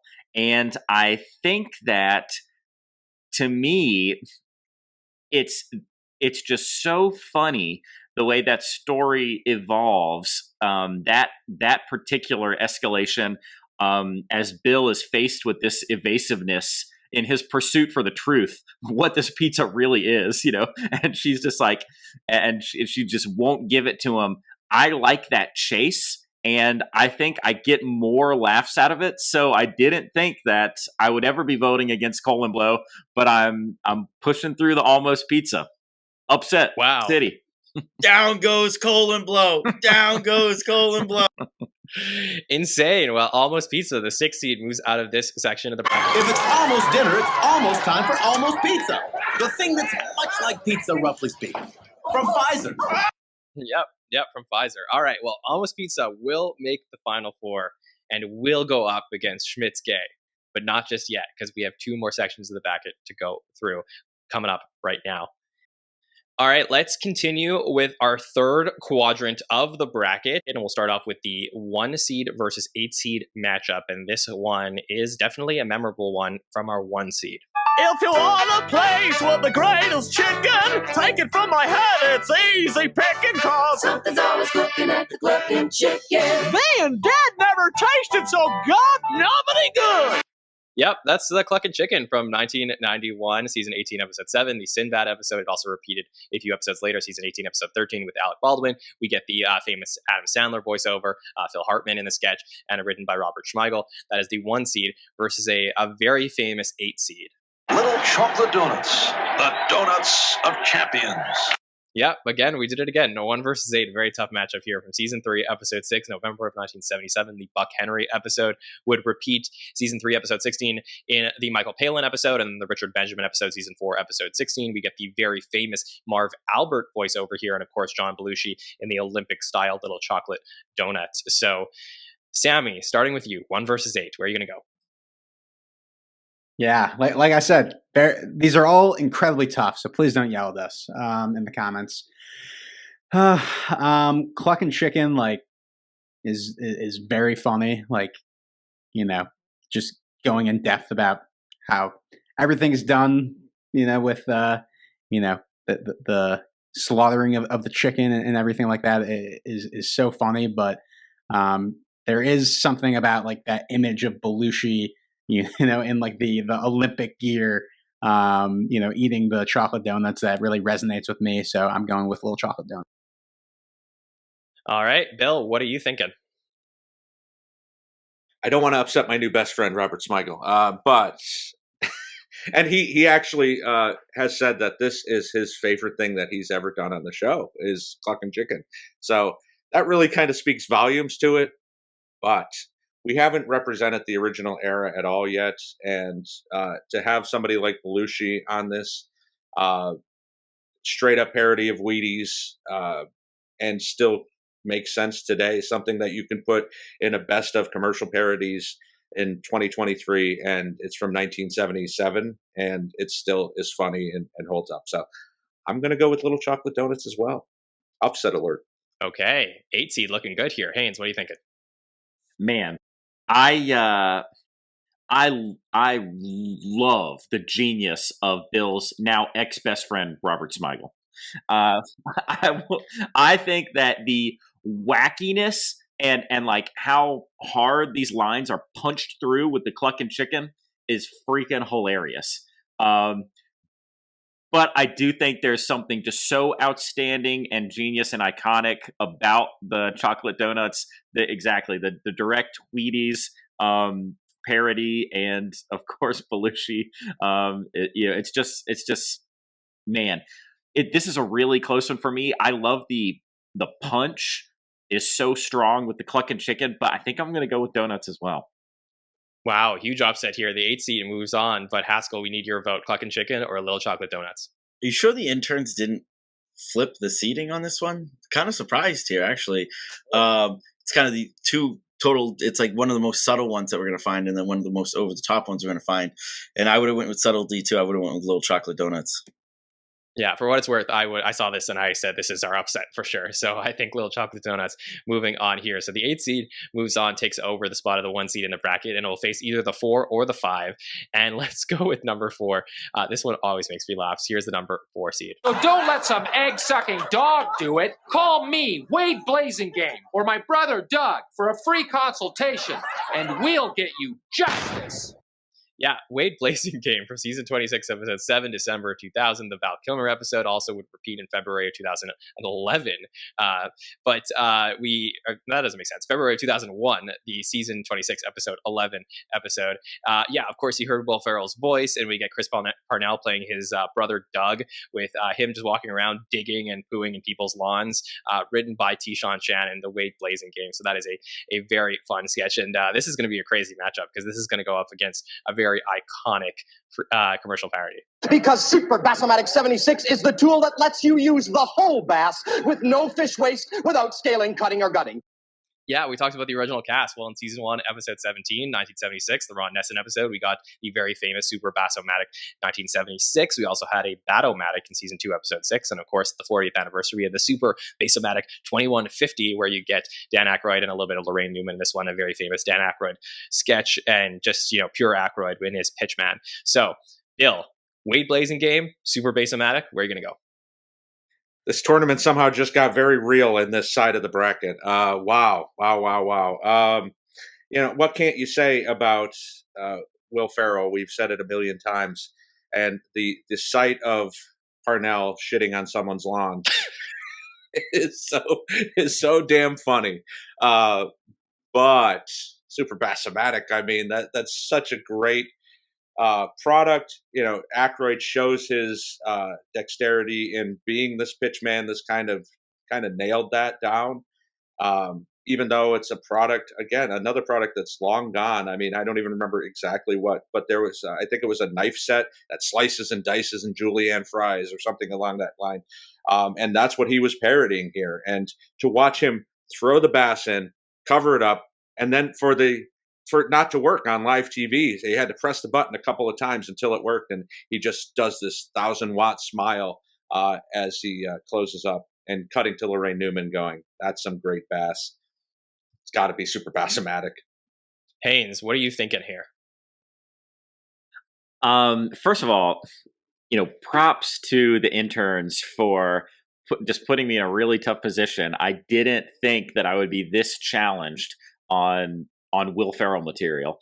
And there is another Will Ferrell that I hope I get to vote for sooner or later. But this is Bass-o-matic for me. I feel like it's obviously incredibly iconic. But I think it really, I mean, it's not just iconic because it was funny then and it's got some interesting visuals and we're, of course, it was celebrated at the 40th, and I recall the blender malfunctioning during that live performance. So it stuck, but it is I think it's so impactful on comedy.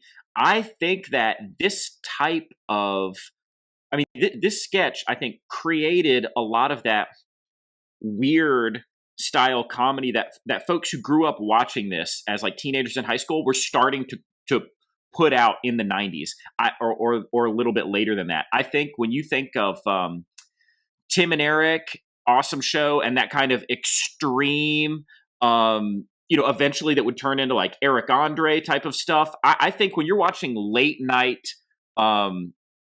Cartoon Network in the early 2000s as I was, the weird type of comedy there, I think is directly based on this type of stuff.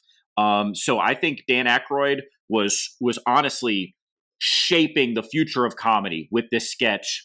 As funny as Will Ferrell and Chris Parnell are in Blazing Game, I just think the impact of bass-o-matic on the comedy world is undeniable. Bass-o-matic. 2-0 for bass-o-matic here, the 5 seed. Haskell, where are you going to vote? Listen, everything Bill and Haynes said, absolutely 100% correct, and moves bass-o-matic along. If we were talking about the greatest commercial parodies, which we are not. So we're taking legacy out of it. All right. And we talked a lot about legacy. Flip the 2 sketches. If Wade Blasting Game is in early seasons and you move bass-o-matic to later seasons, you look at bass-o-matic and you go, okay, that's a decent sketch. I think Wade Blasting Game is a better commercial parody. Those lawyer commercials are so kind of easy to identify to so many generations, and Will Ferrell does a great job in it. And again, super key, important part to it, it is funnier. Okay, Sammy, you could tie it up here. So where are you going to vote? Yeah. God, I'm happy I went last on this one because I really needed your guys' input here. But I mean, Dan, like the bass-o-matic, like this is like kind of like Dan Aykroyd's like quintessential sort of thing he was able to bring to his time on the show, like that fast talking ad man. Like, he played so many characters like that, kind of using that gift of his, on SNL throughout the years.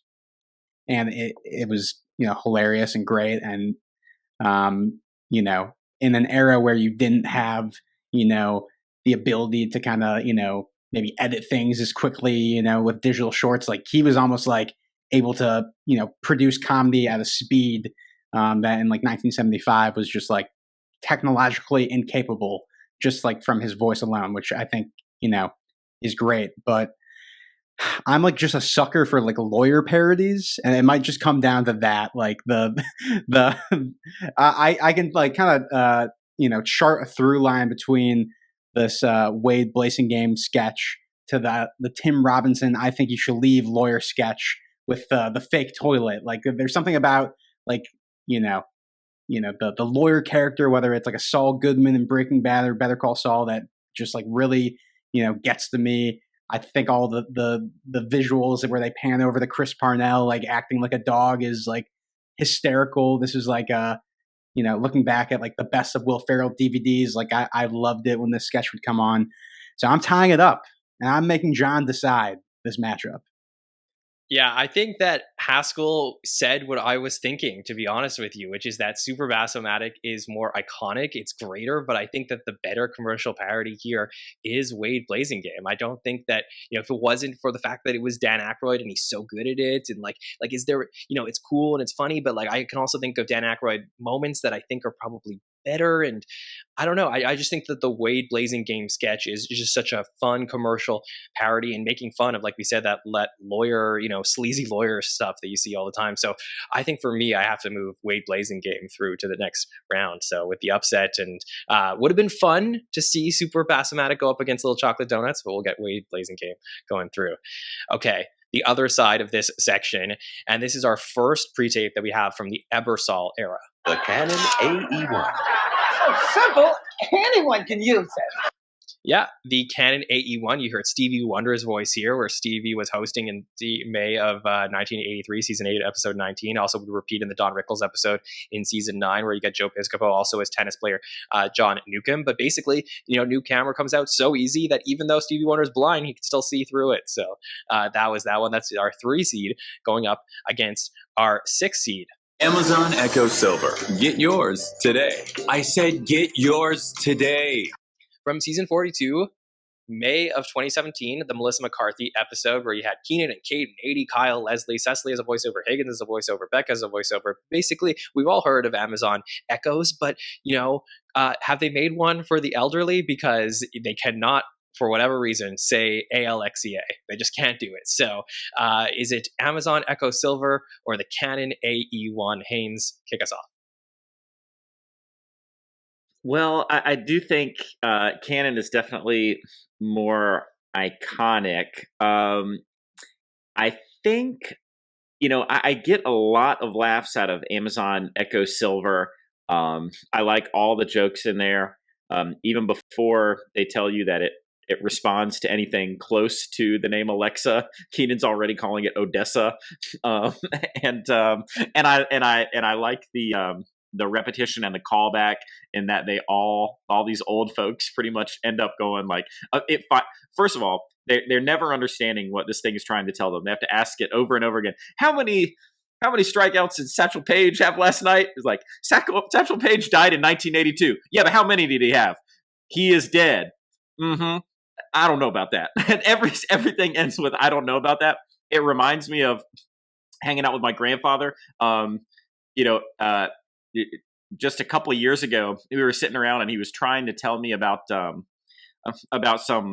some Western TV show that he was watching that he really liked. And he said it was out a few years ago, maybe 5 years ago. And I'm trying to think of what Westerns were out like 5 years ago. This was, literally, maybe 2 years ago. And he's saying, no, it was probably 5 years ago. And after digging down on all the details and the people that might have been in it, we realized he was talking about Lonesome Dove, which came out in like 1991. So it was like 30 years ago. And that's the, I guess things start to blur, excuse me, in your older age. So I think Canon is really iconic, but I just really relate to the Amazon Silver, Echo Silver, and just my interactions in my life, and I got a lot of laughs out of it. So just for fun, I'll pick the less iconic one on this one.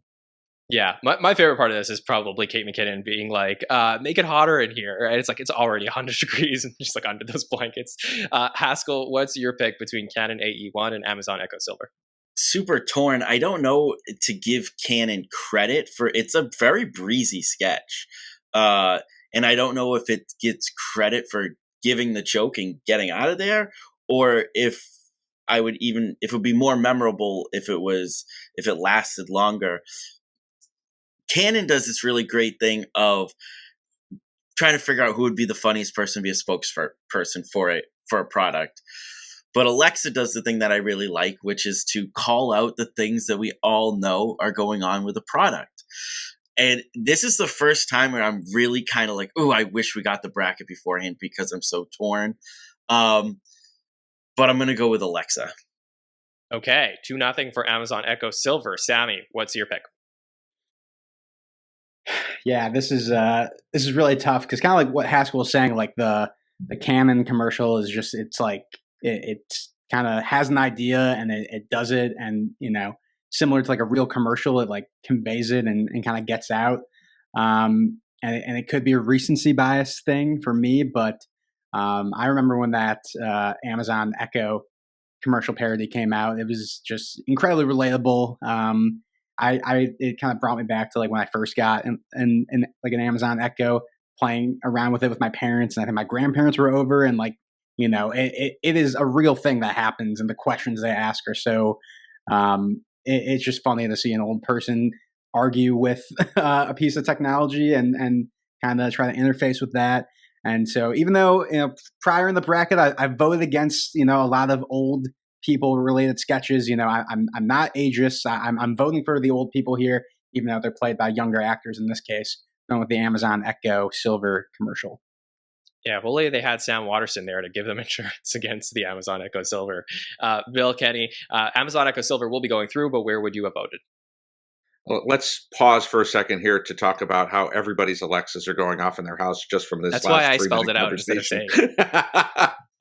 I mean, Stevie Wonder making fun of himself was so great. So few people would be able to have that great of a sense of humor about themselves.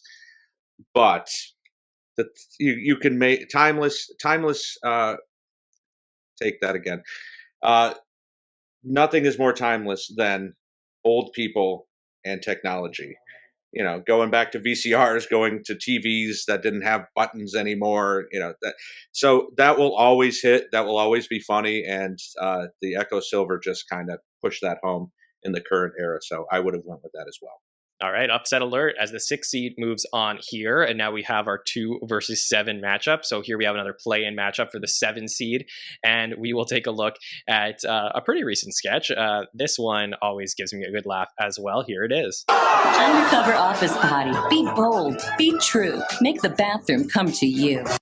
Yeah, Undercover Office Potty, a very famous Beck Bennett sketch from season 43, episode 16, May of 2018, the Bill Hader episode, where we do get Bill with Beck, Kyle, Chris Redd, Cecily does the voiceover, written by Dave McCary, Beck, and Kyle. And that'll go up against a sketch from the 90s, this one.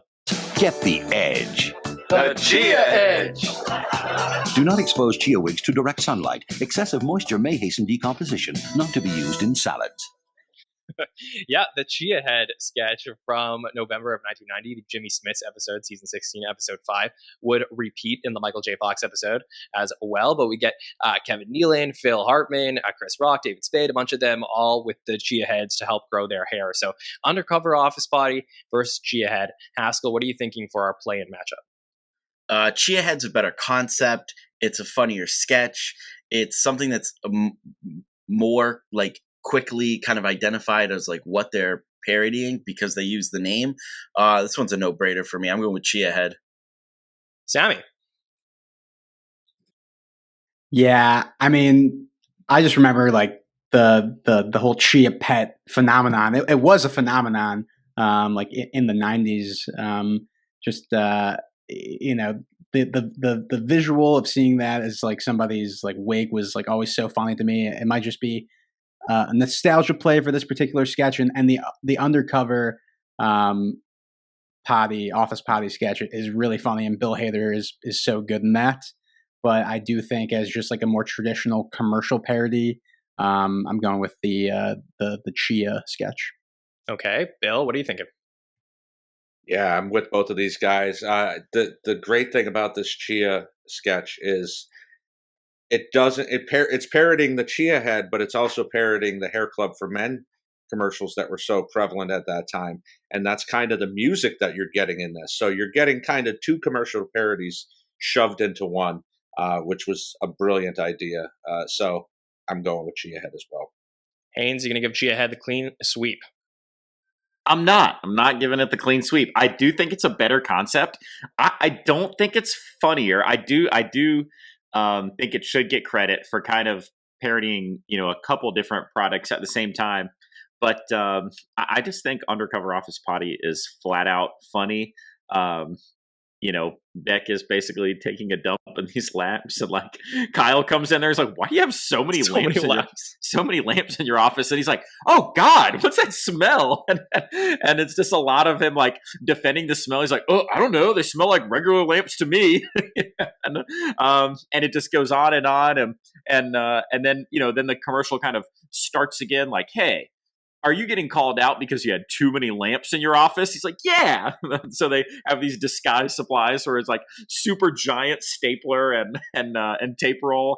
Now he's taking dumps in this stuff. And of course, Bill Hader shows up, and really we get that. Someone said like unleashed Bill Hader or something like that earlier. That's really what we get here.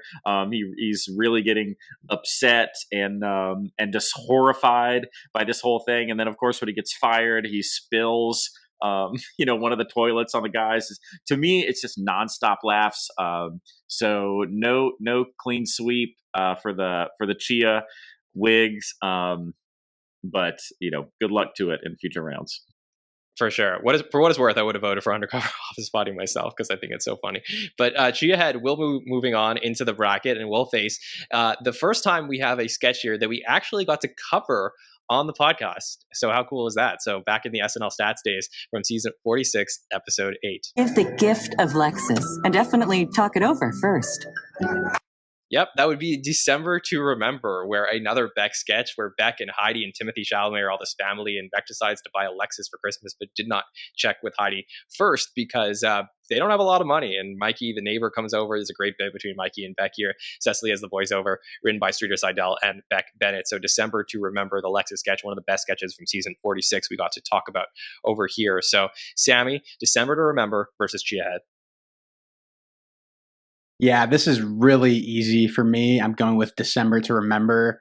I feel like when we were covering this, like, back in, the early days of our podcast, I feel like, this sketch comes out and we feel like this is like almost like a instant classic. The dynamic between Beck Bennett and is it Heidi Gardner in the sketch as the wife is so funny. And just like they took the concept of like buying a car, such a big purchase, without like your significant other knowing, like such like a, they executed on it so well. Timothy Chalamet is great in the sketch. Mikey Day is great in the sketch. And I think as far as like modern commercial parodies go, this is like one of the best ones. So I'm voting for December to Remember. Bill, which one will you pick? Yeah, this was an instant classic, December to Remember. Being able to kind of tap into the thought of why we see all these commercials of people buying cars for Christmas. I've never met a single person who bought someone a car for Christmas. So I think it was well overdue for them to do this just a few years ago, and it was brilliantly done by Heidi and Beck. Yeah, the lines of this one are really great too, where he talks about, what's APR? When you talk about APR, that was great. So Haynes, you were actually on the roundtable that week with me back in 2020, where we got to talk about this sketch. So December to Remember or Chia Head? Yeah, I totally agree with everything that's been said so far. It really did feel like an instant classic, and I think that's proven to be true. I think we all kind of treat it as a great. It's not just a commercial parody classic. I think it's a Christmas classic, just classic on multiple different levels.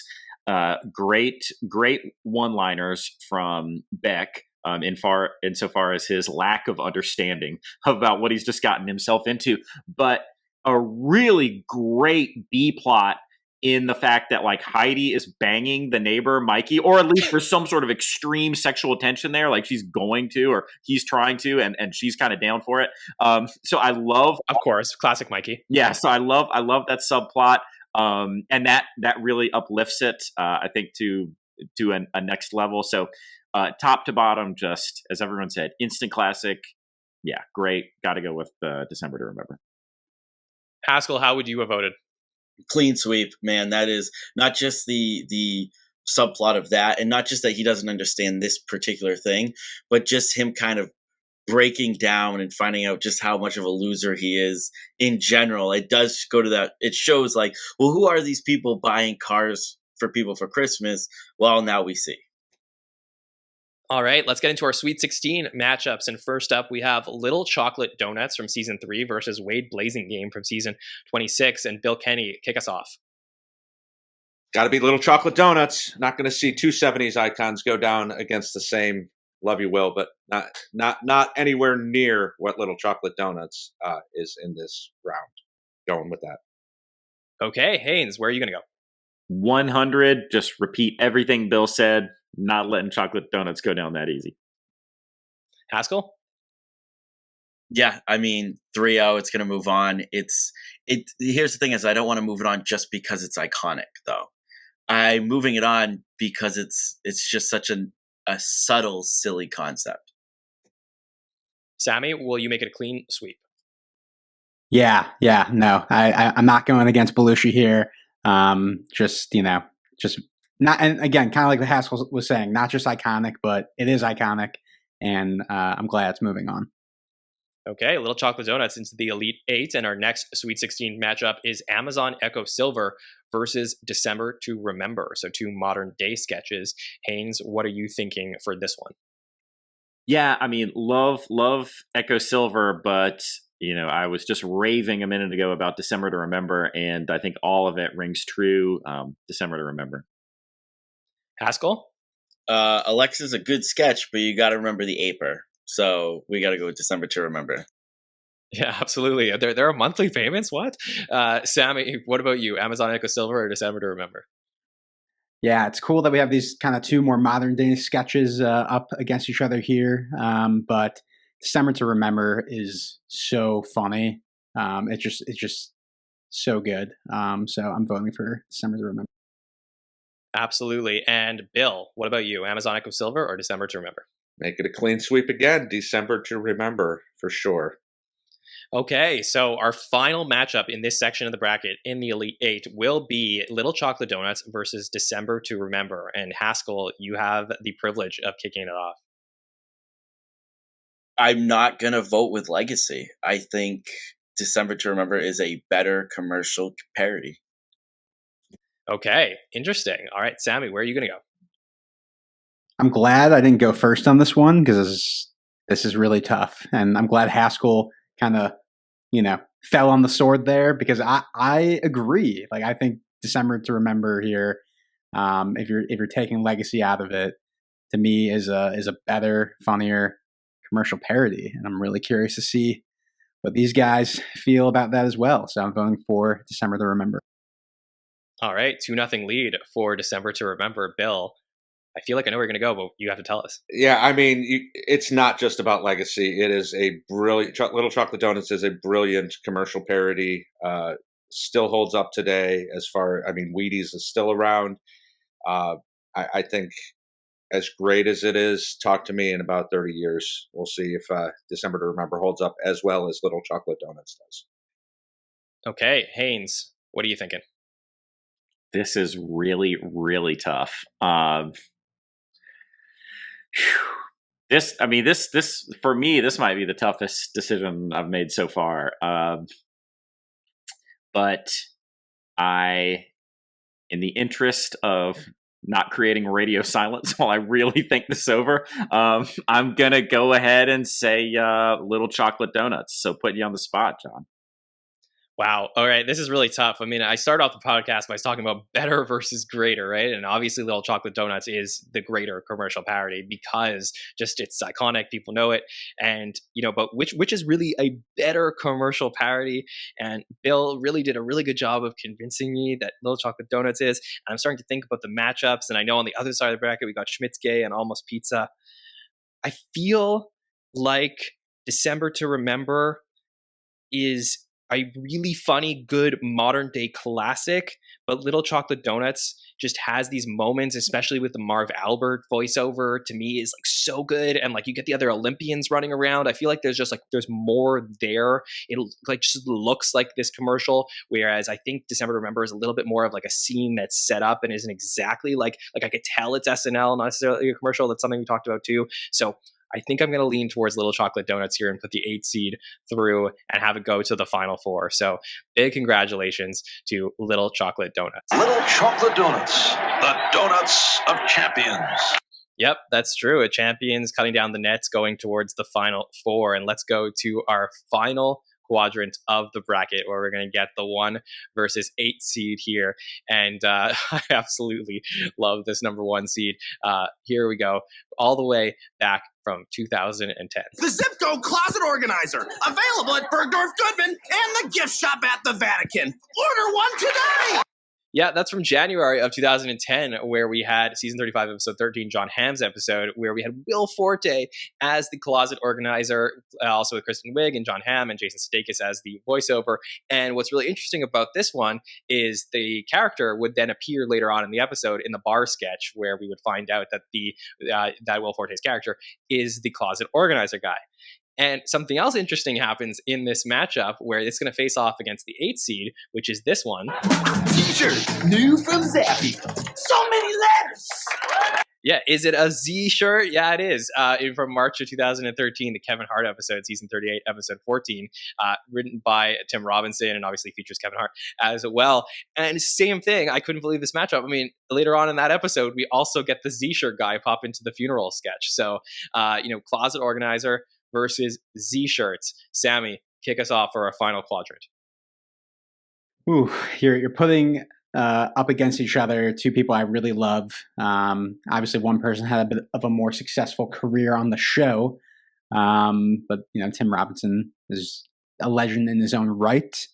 But I don't know. Will Forte as the closet organizer and that blue like kind of morph suit leotard thing is so funny. Like the idea of like it's almost like your pet. You have to like, or it's like your pet, but it's also like a gremlin. There's rules about feeding him and stuff. I got to go with the closet organizer here. Bill, what are you thinking?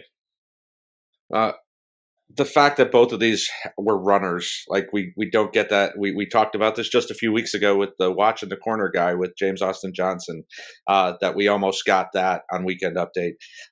Love runners. That has nothing to do with the commercial parody, though. So I'm going with closet organizer. Will Forte and Sudeikis were just so great in this. Haynes? I think that, listen, Z-shirt is funny. I think I'm giving the edge. I do think the edge goes to closet organizer, but I'll just toss out there, I'm surprised this is a 1 seed. I don't think of closet organizer to me as a 1 seed. I think it's pretty good. I recall it being pretty short, kind of an in and out little joke, and it is funny seeing Forte there in his little Blue Man Group suit minus the paint or whatever, catching and throwing and just throwing stuff down in the bottom of the closet. I'm surprised it's a number 1 seed, but I will give it the edge here. Okay, potential upset alert later, but for now, closet organizer moves on, and Haskell, would you have picked that as well? Is it a clean sweep? It's a clean sweep, man. That visual is him catching the water. I pretty much agree with Haynes that I don't think it's a 1 seed, except for that visual of him trying to catch the water. That is for sure. All right. Well, it'll go up against the winner of the 4 versus 5 matchup. And we have a matchup of a couple of feminine products. Of course, us guys can't wait to talk about this one. So here we're going to start off with this particular commercial parody. Autumn's Eve, from the makers of St. Patrick's Eve Shamrock Douche and Christmas Eve Peppermint Douche. Yeah, Autumn's Eve Pumpkin Spice Douche from October of 2013, the season 39, episode 4 episode with Ed Norton. Features Vanessa, Adie, Kate, Cecily, Nassim as a voiceover, and of course Taryn smelling that pumpkin spice douche. And it'll go up against another sketch. Similar idea, I guess, or similar concept. Woomba, the little pink robot that cleans your noonie. Yep, from December of 2004, the Robert De Niro episode, season 30, episode 8, would also repeat in the Spade episode, season 30, episode 14, and the Lindsay Lohan episode, season 30, episode 20. Features Dratch and Faye and Polar and Rudolph, written by Eric Kenward and Tina Fey. So we got pumpkin spice douche for the noonie and Woomba to clean the noonie. So I'm just using the words that Tina used. I don't know. But Bill, what are you thinking? Oh, John. I think these are both this is a good matchup. This is a pretty even matchup for the modern era. But I'm going to go with Woomba just because I like the wordplay in that. And Tina saying noonie is just fantastic. So I'm going to go with that. Yeah, I think Fred Armisen had a character named Noonie, if I remember correctly. Yes. That was going to be my whole spiel. Okay, go ahead. Listen, so I love both of these. Obviously, I think Bill put it well. This is a good matchup for some modern semi-classics. I think maybe the Autumn's Eve is going to continue to get a little bit more play because you can just always use it like every Thanksgiving and stuff. And I love how they say that it's a pumpkin spice douche with all the bold, spicy flavors of fall. I'm not sure you want too many spicy flavors down there, but very funny to me. And yeah, warm, gooey pumpkin. There's some funny lines in there. But the Woomba, very funny. I like when Tina looks at the screen and says, "It's a robot and it cleans my business." And I like that. It's just weird. You can turn it off or you can turn it on, but you can't turn it off. But once it's on, it's kind of just coming at you. It could be, jumping in there when you're asleep or when you're making food. And then we see it chasing Maya Rudolph through the woods. And that's what I was going to say is Maya and Fred Armisen are in that sketch where they're both named Noonie. And you can't tell the difference. It's, hello, I am Noonie, and this is my partner, Noonie. I'm like, oh, so your name is Noonie? No, my name is Noonie. He's Noonie. And so it's just funny that she refers to her lady parts as Noonie, and then later, which it's with a sketch that Maya's in, and then later Maya is named Noonie in a sketch, with these weird like German futuristic types. And I do have to ask myself now, do their names just mean vagina? I don't know. So, so this is fun stuff to talk about, or maybe it's not. and I'm wrapping it up now. But what I'm saying is, I'm going with the Woomba. All right, Haskell, any wisdom would you like to impart on us about all of this? I kind of appreciate SNL being a little ahead on the pumpkin spice thing. I think it would be in the years following that that joke would become overplayed, and then there'd be this weird like anger towards pumpkin spice like on the internet. So they were ahead of the game there, but I just think Woomba is a sillier sketch. And in that silliness, it becomes a little bit better of a sketch. So I'm going to move Woomba along. All right, Sammy, are we going to have a clean sweep like someone would clean their Noonie? Make it a clean sweep. Pumpkin spice, but yeah, clean sweep. Wait, okay, all right. Well, Woomba will move on. So the 5 seed. I was making a joke that was like a pumpkin spiced clean sweep, like making it flavored that way, but it didn't I feel land. like we shouldn't be talking about this anymore. Yeah, we're towing the line. Let's keep going. Let's move on. Yeah. What's the next matchup? All right, 3 versus 6 coming up here. Okay, this is a fun matchup. We have a couple more modern commercial parodies. First up, this one. E-meth. You know it's good because it's blue, bitch. Yeah, that would be Aaron Paul in a pre-tape with Taryn and Kate and Keenan Brooks Whelan as well from September of 2013, season 39, episode 1. The Tina Fey episode would also actually repeat 2 episodes later, the season 39, episode 3 episode with Bruce Willis. And yeah, E-Meth, written by Chris Kelly, Sarah Schneider, and Zach Kanan, will go up against a little bit of a runner that we have here.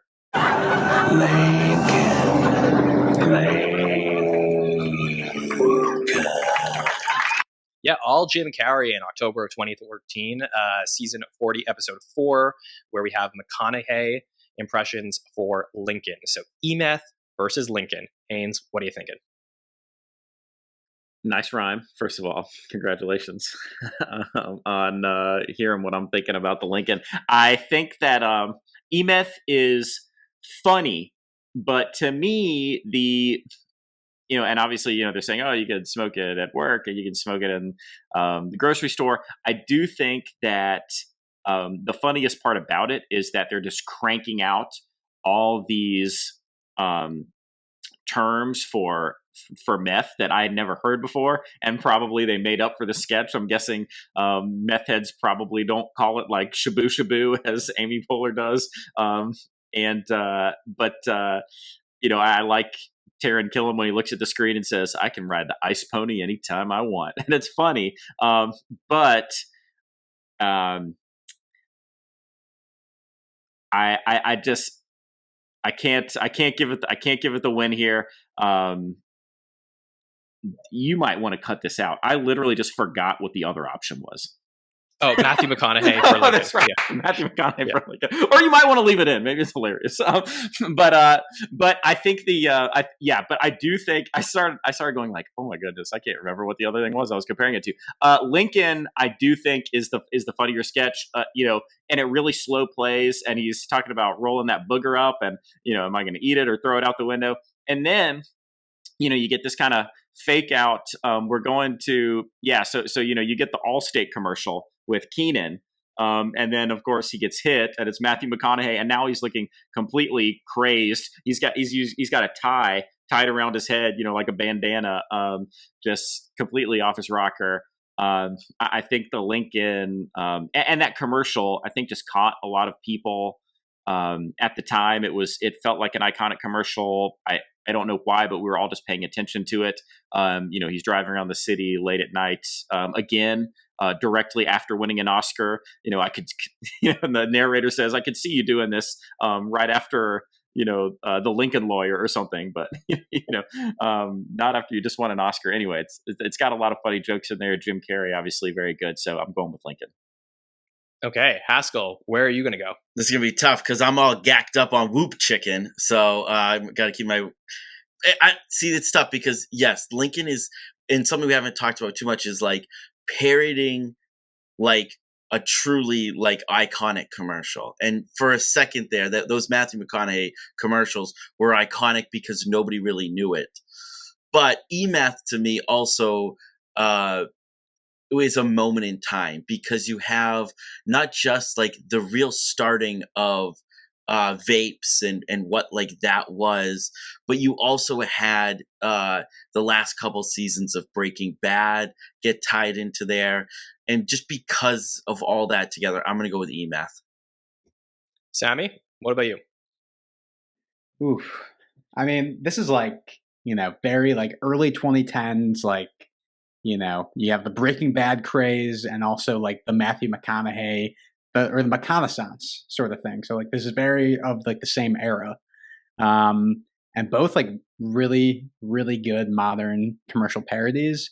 I think like what really like makes the e-meth commercial is like that Aaron Paul cameo, like right. I think it was the last season of Breaking Bad. Like that is like, there was a time where like, during like 2016, 2017 where we were sick of cameos, but that was like a really solid use of a cameo there that like really makes that sketch. But the Jim Carrey, Matthew McConaughey impression is like incredible. It's a spot on impression. I'm pretty sure later on in that season, they have Jim Carrey come back and they have him on Celebrity Jeopardy during SNL 40. Like it's just such a good impression. And I know we're not talking about like incredible celebrity impressions, but it's so tied to that commercial and the Matthew McConaughey of it all. And, the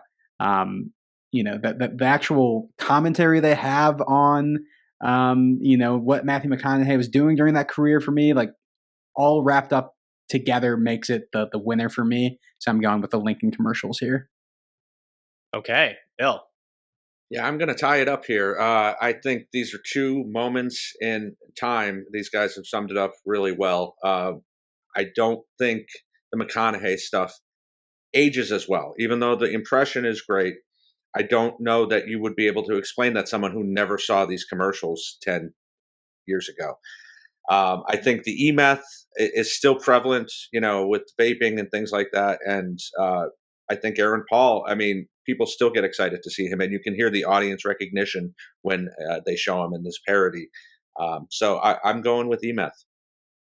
Yeah, I think I'm going to go with e-meth as well. I think that the visuals of them being on meth and like breaking into homes and stuff like that, like there's like some really fun visuals in the e-meth commercial here, whereas the Lincoln parody I think is just like the straight commercial parody, and it's, it is specifically, making fun of that commercial. And I think that Jim Carrey is so great especially when he like looks in, he's like, who are these kids in the car with me? Like that part was so funny.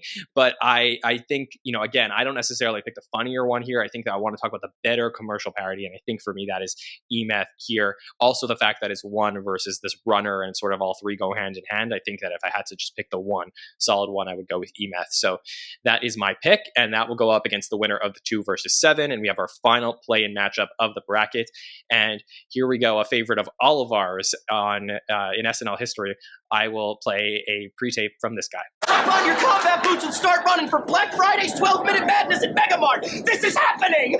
This is happening. Get it, do it, own it, Megamart. Yeah, Megamart from November of 2010, season 36, episode 7. That would be the Anne Hathaway episode featuring Anne and Bobby and Bill, as well as a voiceover written by Brian Tucker and Bobby Moynihan. So a very classic Black Friday commercial parody for Megamart. Then we also have something from 2017 coming up right now. Hail Satan. So threaten your doctor or ask your ketamine guy about South African Zentrex today. It works.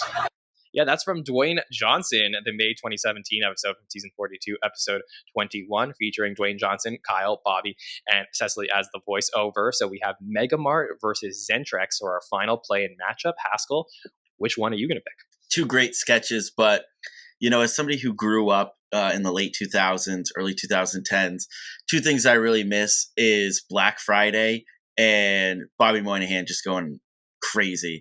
So I'm going Megamart. Okay, Megamart with a 1-0 lead. Sammy, where are you going to go? I think it's pretty obvious where I'm going to go. If you guys have been watching and listening to the show for a while, I think Dwayne Johnson is a great SNL host, and that episode in particular is really great for what I can remember. And that's a good commercial parody pre-tape, but I'm going with Black Friday here. Okay, 2-0. Bill? Well, we knew Sammy's new best friend. I mean, we knew what he was going to do there, but New best friend. He's a Smigel. yes, yeah, exactly. No, I mean, we talked about this on the Thanksgiving podcast. Mega Mart was so great, and Bobby kind of doing this pretty much solo was fantastic. So yeah, I'm going Mega Mart as well. Okay, Haynes, clean sweep for Mega Mart. Clean sweep. I just think Bobby blows it out of the water here. It's just a great sketch. It's just got so much going on, and yeah, as Haskell said, this is a thing that we've lived through for quite some time. The madness of Black Fridays, and they were such a thing for a while. I don't think they'll be easily forgotten, and this sketch does a great job encompassing how humanity can really just fall apart for cheap prices. So I really, really love this sketch. Giving it to the Mega Mart. Okay, well, Mega Mart will go up against the 2 seed here, and this is a 2-parter from 1988. We will give you the change equal to the amount of money that you want change for. Yeah, Citywide Change Bank, the very famous Jim Downey commercial parody from October of 1988, the Tom Hanks episode in season 14, would repeat again in season 14, episode 10 with John Malkovich, but we get Jim Downey, Jan Hooks, Kevin Nealon, and then in the second one, we get Nora Dunn and Phil Hartman as well, where you can come and just exchange your change. So, Sammy Kay, Citywide Change Bank versus Mega Mart. Ooh, it's this is tough, and I think people might yell at me. People on this panel might yell at me, but I think that's a pretty iconic sketch, and I love Jim Downey's presence in it. But I'm sticking with Black Friday here. I just think it's just so funny and captures that time so well. All right, Bill, are you going to yell at him? Sammy, you ignorant. No, listen. Citywide is one of those moments for me that just kind of they found a new lane with commercial parodies, and just Downey is so great in this.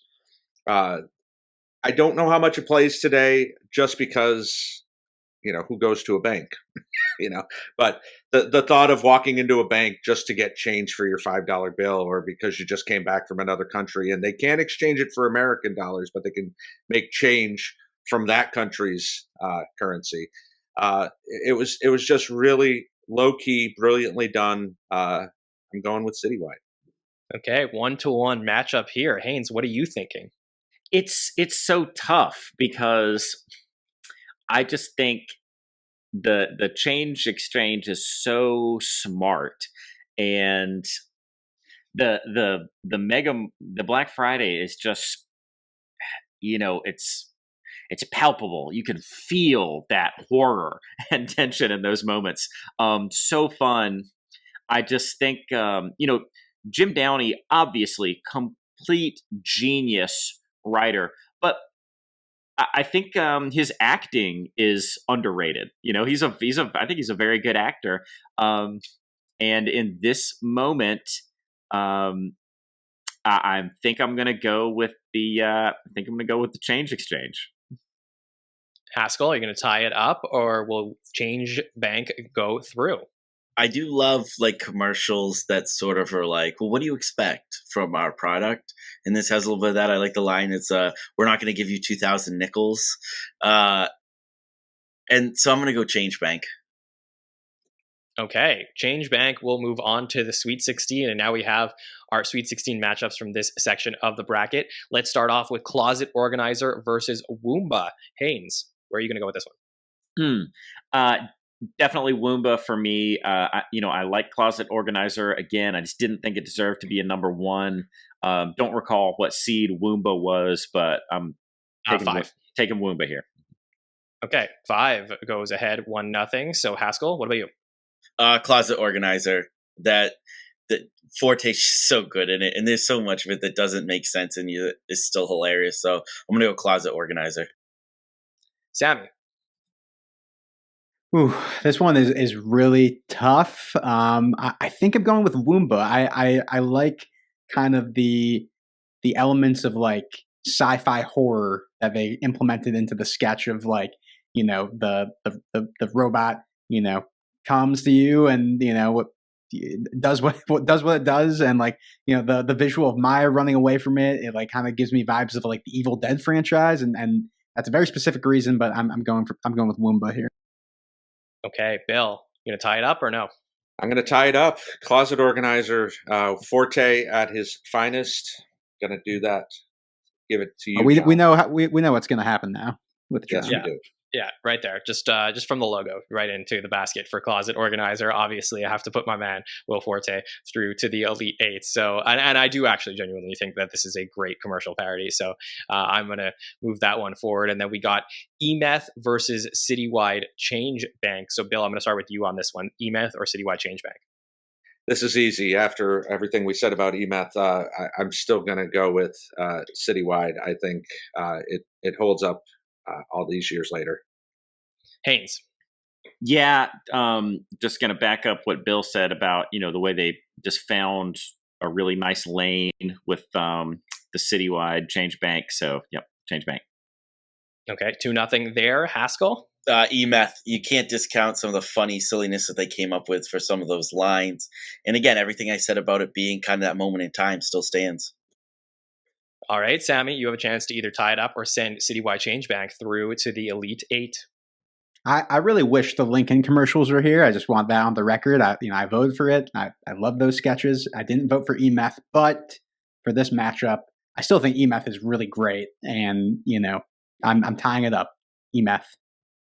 Okay. I think the better matchup is Citywide Change Bank. And I know that it doesn't necessarily Citywide Change Bank versus a Closet Organizer, because I think that Citywide Change Bank is a really good commercial parody. I know it probably doesn't hold up as well, and it's very dry, but it is a really solid commercial parody. And if you give it like a chance and you really watch it, like you'll get it. And I think it's good. So I'm gonna go with Citywide Change Bank here to move into the Elite Eight, and then we get our Citywide Change Bank versus Closet Organizer to make it to the Final Four. So Haskell, kick us off with our final Elite Eight matchup. Tough. Just because I've gone with jokes over visuals to this point so far, I'm going to go with Change Bank. Okay, Sammy. Yeah, I do like Citywide Change Bank. Like I do. I don't want people to think I don't, but I do think like it reminds me of the commercials like when I was growing up. Call this number for 1995, whatever. The Closet Organizer, Will Forte, the visuals. For that reason, Closet Organizer gets my vote. 1-1 in this very intense matchup. Bill, what are you thinking? I think Haynes and Haskell touched on it earlier. I'll say it as well. I think Closet Organizer was too highly seated. So even though this feels like an upset, I'm going with Citywide. Okay, Haynes. Citywide. All right, there you go. Citywide Change Bank makes the Final Four. So coming in at the end of the tournament, but has a spot in the Final Four. We will give you the change equal to the amount of money that you want change for. Okay, congrats to Jim Downey for making it all the way there to the Final Four. So let's recap where we're at right now. We have our Final Four teams in the tournament. On one side, we got Schmidt's Gay versus Almost Pizza. On the other side, we have Little Chocolate Donuts versus Citywide Change Bank. So we're going to go back to the first side of the bracket, and I'll play the two sound clips one more time in case you forgot. If you've got a big thirst and you're gay, reach for a cold, tall bottle of Schmidt's Gay.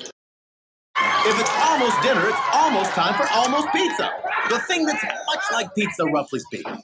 From Pfizer. All right, let me give an opportunity to the panel. Does anybody here have a strong opinion and wants to go first? I can go. I think this is tough, and I still think I'm going back to, and I think I'm kind of quoting a reason why you didn't vote for December to Remember, John, here, is that I feel like the Almost Pizza sketch, it kind of breaks out of the commercial and kind of has a scene sort of play out. Versus like Schmidt's Gay, I think we're in the commercial the entire time, but they're still able to make it funny without kind of getting like meta, and kind of, like commenting on like, this is so bizarre sort of thing. So for that reason, I'm going with Schmidt's Gay. Okay. Bill. Sammy put it perfectly. It is just a tight commercial parody as opposed to more expansive. And don't forget, nobody's brought this up yet, but the original Schmidt's Gay that aired was Two Beautiful Girls by Van Halen, which made it even better. I mean, other than this kind of music that they've used, obviously they couldn't get the rights. But even without that, this commercial is iconic and holds the test of time. Schmidt's Gay. Haynes. So I think Schmidt's Gay is more accurate as far as, parodying a commercial. Sammy made a good point that Almost Pizza does kind of break into this more meta space. I don't think the jokes are just so good in Almost Pizza, but they're not better than the ones in Schmidt's Gay. I think the jokes are right there with each other, and it's a better overall commercial. It's just so iconic. It's been one of my favorites for so long. I just have to go with Schmidt's Gay here. Okay. Haskell, are you going to make it a clean sweep? I actually think line for line, I find the joke writing in Almost Pizza a little bit better, but Schmidt's Gay is still the better commercial parody, so it is a clean sweep to send him to the final. Okay, so the overall number one seed makes it all the way through to the finals, and then in our other side of the bracket, we have this iconic pre-tape. Little Chocolate Donuts, the donuts of champions. Versus a pre-tape by one of the greatest writers of all time. We will give you the change equal to the amount of money that you want change for. Who wants to go first here? I'll go first because I voted against Little Chocolate Donuts. So I was a little hard on it, I think, in the last one. But you actually mentioned, last time we were talking about it, that Marv Albert voiceover.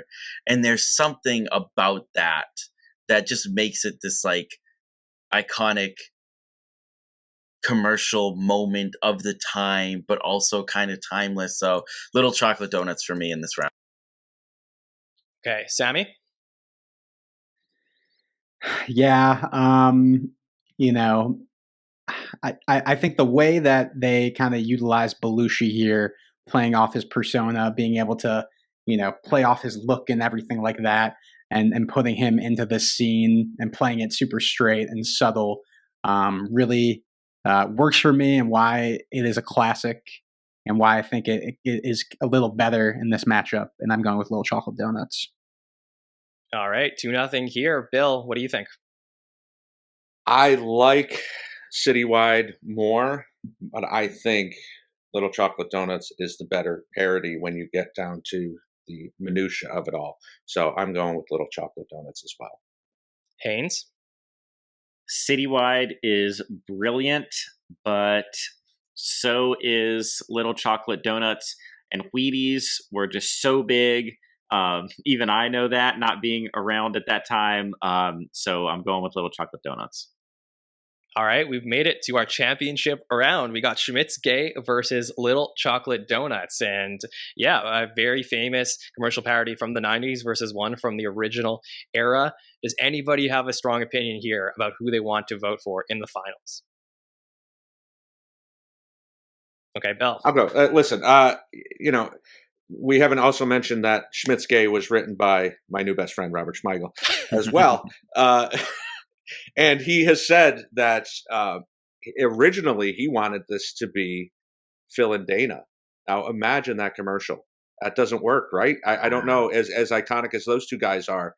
I think the fact that you're taking these two kind of newbie cast members who are the bad boys, who are, not doing the smart comedy per se, and you put them in this very smart commercial. And, as everything else we've said about flipping it on its head as far as, the sexualization of beer commercials. I think that pushes Schmitzke over Little Chocolate Donuts by the slightest of margins. So I am going with Schmitzke. Haynes. So, man, this is really tough. But, I kind of thought Schmitzke was the very first commercial that we mentioned when we started this podcast, right? It was the first one that you brought up. And I kind of felt like in that moment, it would also be the last one we talked about. And as brilliant as Little Chocolate Donuts is, and going back to, what Haskell said, he thinks the joke writing is a little bit better in Almost Pizza than it was in Schmitzke.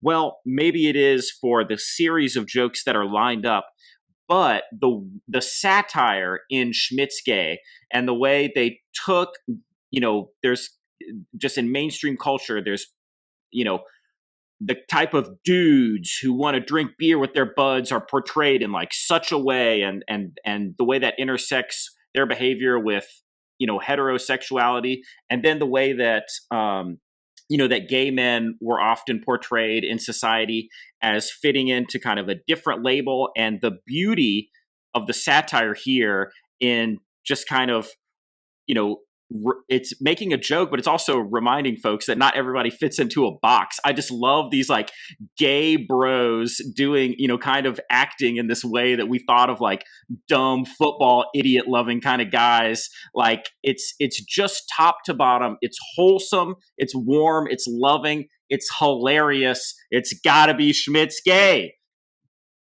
Haskell, do you agree? I do. It's Schmitzke. It was the number one overall seed for a reason. Pretty much for everything Haynes has already said. And I think he's drinking a Schmitzke right now. I don't know. Sammy? Yeah, we started this podcast and I didn't vote for Schmitzke, but now we're here and I'm happy we're here. And this would have been the way I went as well. All love to, Little Chocolate Donuts, which is, a classic, but so is Schmitzke. And, this would have gotten my vote as well. Schmitzke. All right. Congratulations to Schmitzke for winning the entire tournament here. If you've got a big thirst and you're gay, reach for a cold, tall bottle of Schmitzke. Yeah, here for Schmitzke, and congrats. For what it's worth, I would have considered voting for Little Chocolate Donuts just because I feel like the subject matter was interesting there too. So I don't know. They both were really good candidates that made the final. So congrats to both. And I think that these are two of the better commercial parodies in the history of the show. And I hope that you agree. But if you don't, that's the fun of it. So let us know in the chat or the comments or on social media which ones you felt like should have moved on. And what we're going to do now is turn our attention on the podcast towards the Quinta Brunson episode of Saturday Night Live coming up right here this weekend. So join us right after that show for the Hot Take Show. We'll be live with a chat. We'll break down all of the sketches. Next Monday night in this spot, we'll have our roundtable. Mike Murray will be back with By the Numbers. And then, of course, our patron feedback show. So much fun. Looking forward to breaking down all of these shows in April. And, of course, I would love to go around the panel and ask them what they are up to. And if there are any other commercial parodies they thought of that they wish were in the bracket today. And if you do want to mention them, go ahead. So, Sammy, I'll start with you. Where can listeners reach out to you and everything that you're up to? John, this was such a fun episode of the show. Appreciate you sitting in the hosting chair and making us, move along in the bracket in a smooth manner. You guys can find me at that Sammy Kay on Twitter, Instagram, and TikTok. Check out our other Superfan Takeover episodes. And obviously, we're always looking for ideas for topics.